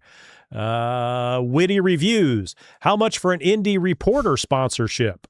We need to get Indie Reporter back on because they removed him as the Libertarian county chairman over the weekend, and for saying that libertarians should lose their ballot access. MLM Warriors, get the contract signed so Jason can get a raise. That'd be the I think he's talking about the WJOB deal, but I don't get any money out of that. No, we're just like you. Here's our show. Run it if you want. Great. They're running it because they like us. Right. T. Heller. Congrats to Rob and thanks to Chuck. A twofer. That's right. Chuck Pullen, WJOB Radio. All right. Let's see. Here we go. Continuing on. Witty Reviews. Education equals a bottomless pit. You're talking about that. Steve Green with an E. Thank you, WJOB. Golf Tango X-Ray. I just got here. Is Rob getting back on the radio? Yes. WJOB. 11 Eastern, 10 Central, weekdays. Okay, there we go. Up in the region. All right. Okay, and so again, we want to reiterate to people, because a lot of people are like, what's going on with Central Indiana? Yeah. We are cautiously optimistic that we will be able to have an announcement for you guys on that in the near future. And so we don't want you to think we've ignored that. We've put a lot of time into that. It takes a lot longer to create an entire... Well, we'll call it. Well, okay. Yeah. And so, we don't have anything to announce yet on that, but we feel pretty good that in the near future we'll be able to tell you about here in Central Indiana where you'll be able to hear us. And as soon as we know, you'll know. Yeah, but the goal is to not just be on in Indianapolis. The goal is to spread, since this show is not just a bunch of Fox News headlines repeated. The idea is to get this show that's full of Indiana commentary all over the state. So we're up in Northwest Indiana now, and we're going to start working with some stations all over the state of Indiana. Little network, what have you, whatever you want to call it. That's the goal. But of course, Indianapolis would be the crown jewel. That should be coming soon. Okay, Liam, I'm on a little screen, but is Rob channeling his hero Springsteen with that dark shirt and haircut? You kind of, if you look at it and squint your eyes a little bit, you look like a young, very young Springsteen, since he's old now. Older. Anybody older than me is old. You know, I got my ears pierced when I was 19 because of Bruce Springsteen. Is that right? That's about it. That's the only time I've really tried to look like somebody else. Okay. It didn't look as cool on me as it did on him. Okay. But I'm honored. You would think that. Yeah. His probably cost a little more. All right. He probably didn't have the guy at the now defunct Avon piercing place. Yeah. The guy at the ball did mine. The 06010 board. Braun will declare the next gas emergency on Caitlin Clark's suspension due to her accumulation of technical fouls. Her being suspended would be an emergency. Shrog Sandwich. Some news here. The vote tonight on the data center moratorium is Aldi at 7 p.m. Oh, see, wait a minute. What is it? What? 7 p.m. at the City County building. Rally starts at 6. Not sure what Aldi's has to do with that, but so yeah, and then the other vote tonight is on the wheel tax. Yeah, since none of that sentence I read made sense, explain that. There's a City County Council meeting tonight, and I think they're voting on the data center moratorium and the overriding of the wheel tax. Gotcha. Okay. Kevin Branham, thank you, John Rust, for the third hour. Josh Richardson, thank you, John Rust. Steve Green with an E, Rust or Bust, thank you. Golf Tango X-Ray. Let's see. Yeah, you can control your own home, presumably, but you can't. Okay, this is about the kid, not letting your kid on the internet. Yep. But you can't control what they do somewhere outside of the house. A friend's house, the school, the library, wherever. Kids always find a way. Then, let's see, somebody else points out, Debbie Holcomb, of course, would be the one to point this out. That's where raising your kid comes in. If you raise them right, they will make the right decisions when you aren't with them. That went full circle very well there. You got 1 minute, by the way. Okay, TG Mod, good morning from the People's Republic of Lake County. Hey, welcome to our program. Glad you're here. There we go. Okay, Tango Lima, that's another new one. The Republicans in our state are going to regret Rob not being under contract at WIBC. And Debbie Holcomb points out, yeah, that's the consequence for their actions. They will be exposed across the entire state now. We said from WIBC, you were just local. Now it's going to be the entire state. Braun's going to have to fight it all over the state. And I can't fire myself. Nope. So, I mean, we said this from the beginning, that part of when you have a life-changing experience, you got to do some reflection. And one of the things that I reflected on was we kept running into the same thing on these issues where we'd be very effective in central Indiana, and then the rest of the corners, like we weren't moving the needle because we didn't exist up there, and we, couldn't expand up there. And so we said, whatever we do, we got to make that the top priority, is to get the thing far beyond. There'll be plenty of opportunities to go in central Indiana, no doubt about that. But it's like, how do we get the thing across the state? And this is our first step to do that. So thank you. Yes. All right. Debbie Holcomb, by the way, mentioned yesterday in the chat that she started reading my book. Oh, which is awesome. And MLM Warriors asked who also is reading Rob or Jason's book. I didn't see a whole lot of response. And then asked what are your book and Rob's book? So Rob's got 2 books out. Ramblings of a Madman. Right. You can find them on Amazon. Search Only Rob one Kendall. of them was on Amazon. Only one of them's on Amazon? What happened one to we the not other put one? on Amazon. It was, I'd give it to people if they wanted it. But okay. Path Less Traveled, Rob Kendall. There we go. Ramblings of Rob Kendall, a young Rob Kendall's life. It's been 13 years since I wrote that book. Okay. I've got a couple photography books on there, but I also have a 5-part series of Manny Barlow, Indianapolis detective, and I'm anxious to hear what Debbie thinks about it. But I included a character in my book that was based on Rob Kendall, a talk show guy, and he's through the book, kind of comedy relief, making fun of the alcoholic mayor mayor. This is a fictional mayor of Indianapolis, of course. But I included Rob in my book. But Rob's book was about his radio career and how he got started in radio and all the people that helped him out. But I don't recall me being in that book. Was I, Rob? Who hired you for your first radio job? Why would you want to be subjected to my life? Why would you want to take any accountability for my life whatsoever? All right, give us the winners. Who's the winners? Oh, the winners. Okay, the XP points. This would be for the entire weekend. You get points for chatting. We had, by the way, today, we had over 50 people in our chat. Find me another local show that has over 50 people. It cuts it off at 50, so I'm not sure exactly how many more than that we had. But let's see. Number 10 with the points was Steve Green with an E with 475, Bartelt Farms with 550, Kevin Branham, 875, Debbie Holcomb at number 7 with 975, Chris Chafin broke 1,000 at 1,150 at number 6, Rusted Bolt Garage, 1,825. And let's see, Rock Laws, number 4 at 2150. Driver, 2875. Number 2 was Josh Richardson at 3,400 points. Wow. Number 1, the man himself, MLM Warriors. Every hour, 3 times an hour, 4,000 points. Jeez. There we go. It's not about the points, though, people. It's about the conversation, community, and, friends, and conversing, and I'd just challenge you to find any other chat across the radio landscape that is like ours. And if you don't know what I'm talking about, when we post this is not the comments underneath the videos. These are the live chat during the live show. But we do post it about 6 o'clock the night before. So you've got what's that? 24 plus 3. So you got 30 hours, 36 hours, 32 hours basically of chat time. And people do take advantage of it. They make friends. It's something to do overnight. And we encourage you to go check that out. Brought to you by Black Sheep Plumbing, our good friend John McKinney. Give him a call if you need your plumbing taken care of. And of course, John Rust for the third hour. So that'll do it for the chat. Anything else for me, Rob? No. All right. So long, everybody. All right. That's going to do it for us today. You guys have been amazing. Thank you. As always, take care of yourself. Try to stay cool out there. And we will see you right back here at 9 until noon. Tomorrow, we're going to get into the topic of rentals. What do rental properties actually do for communities? Should you be able to limit them? That is going to do it for us today. For producer Jason, I'm Rob Kendall. You've been watching. You've been listening to Rob Kendall Show.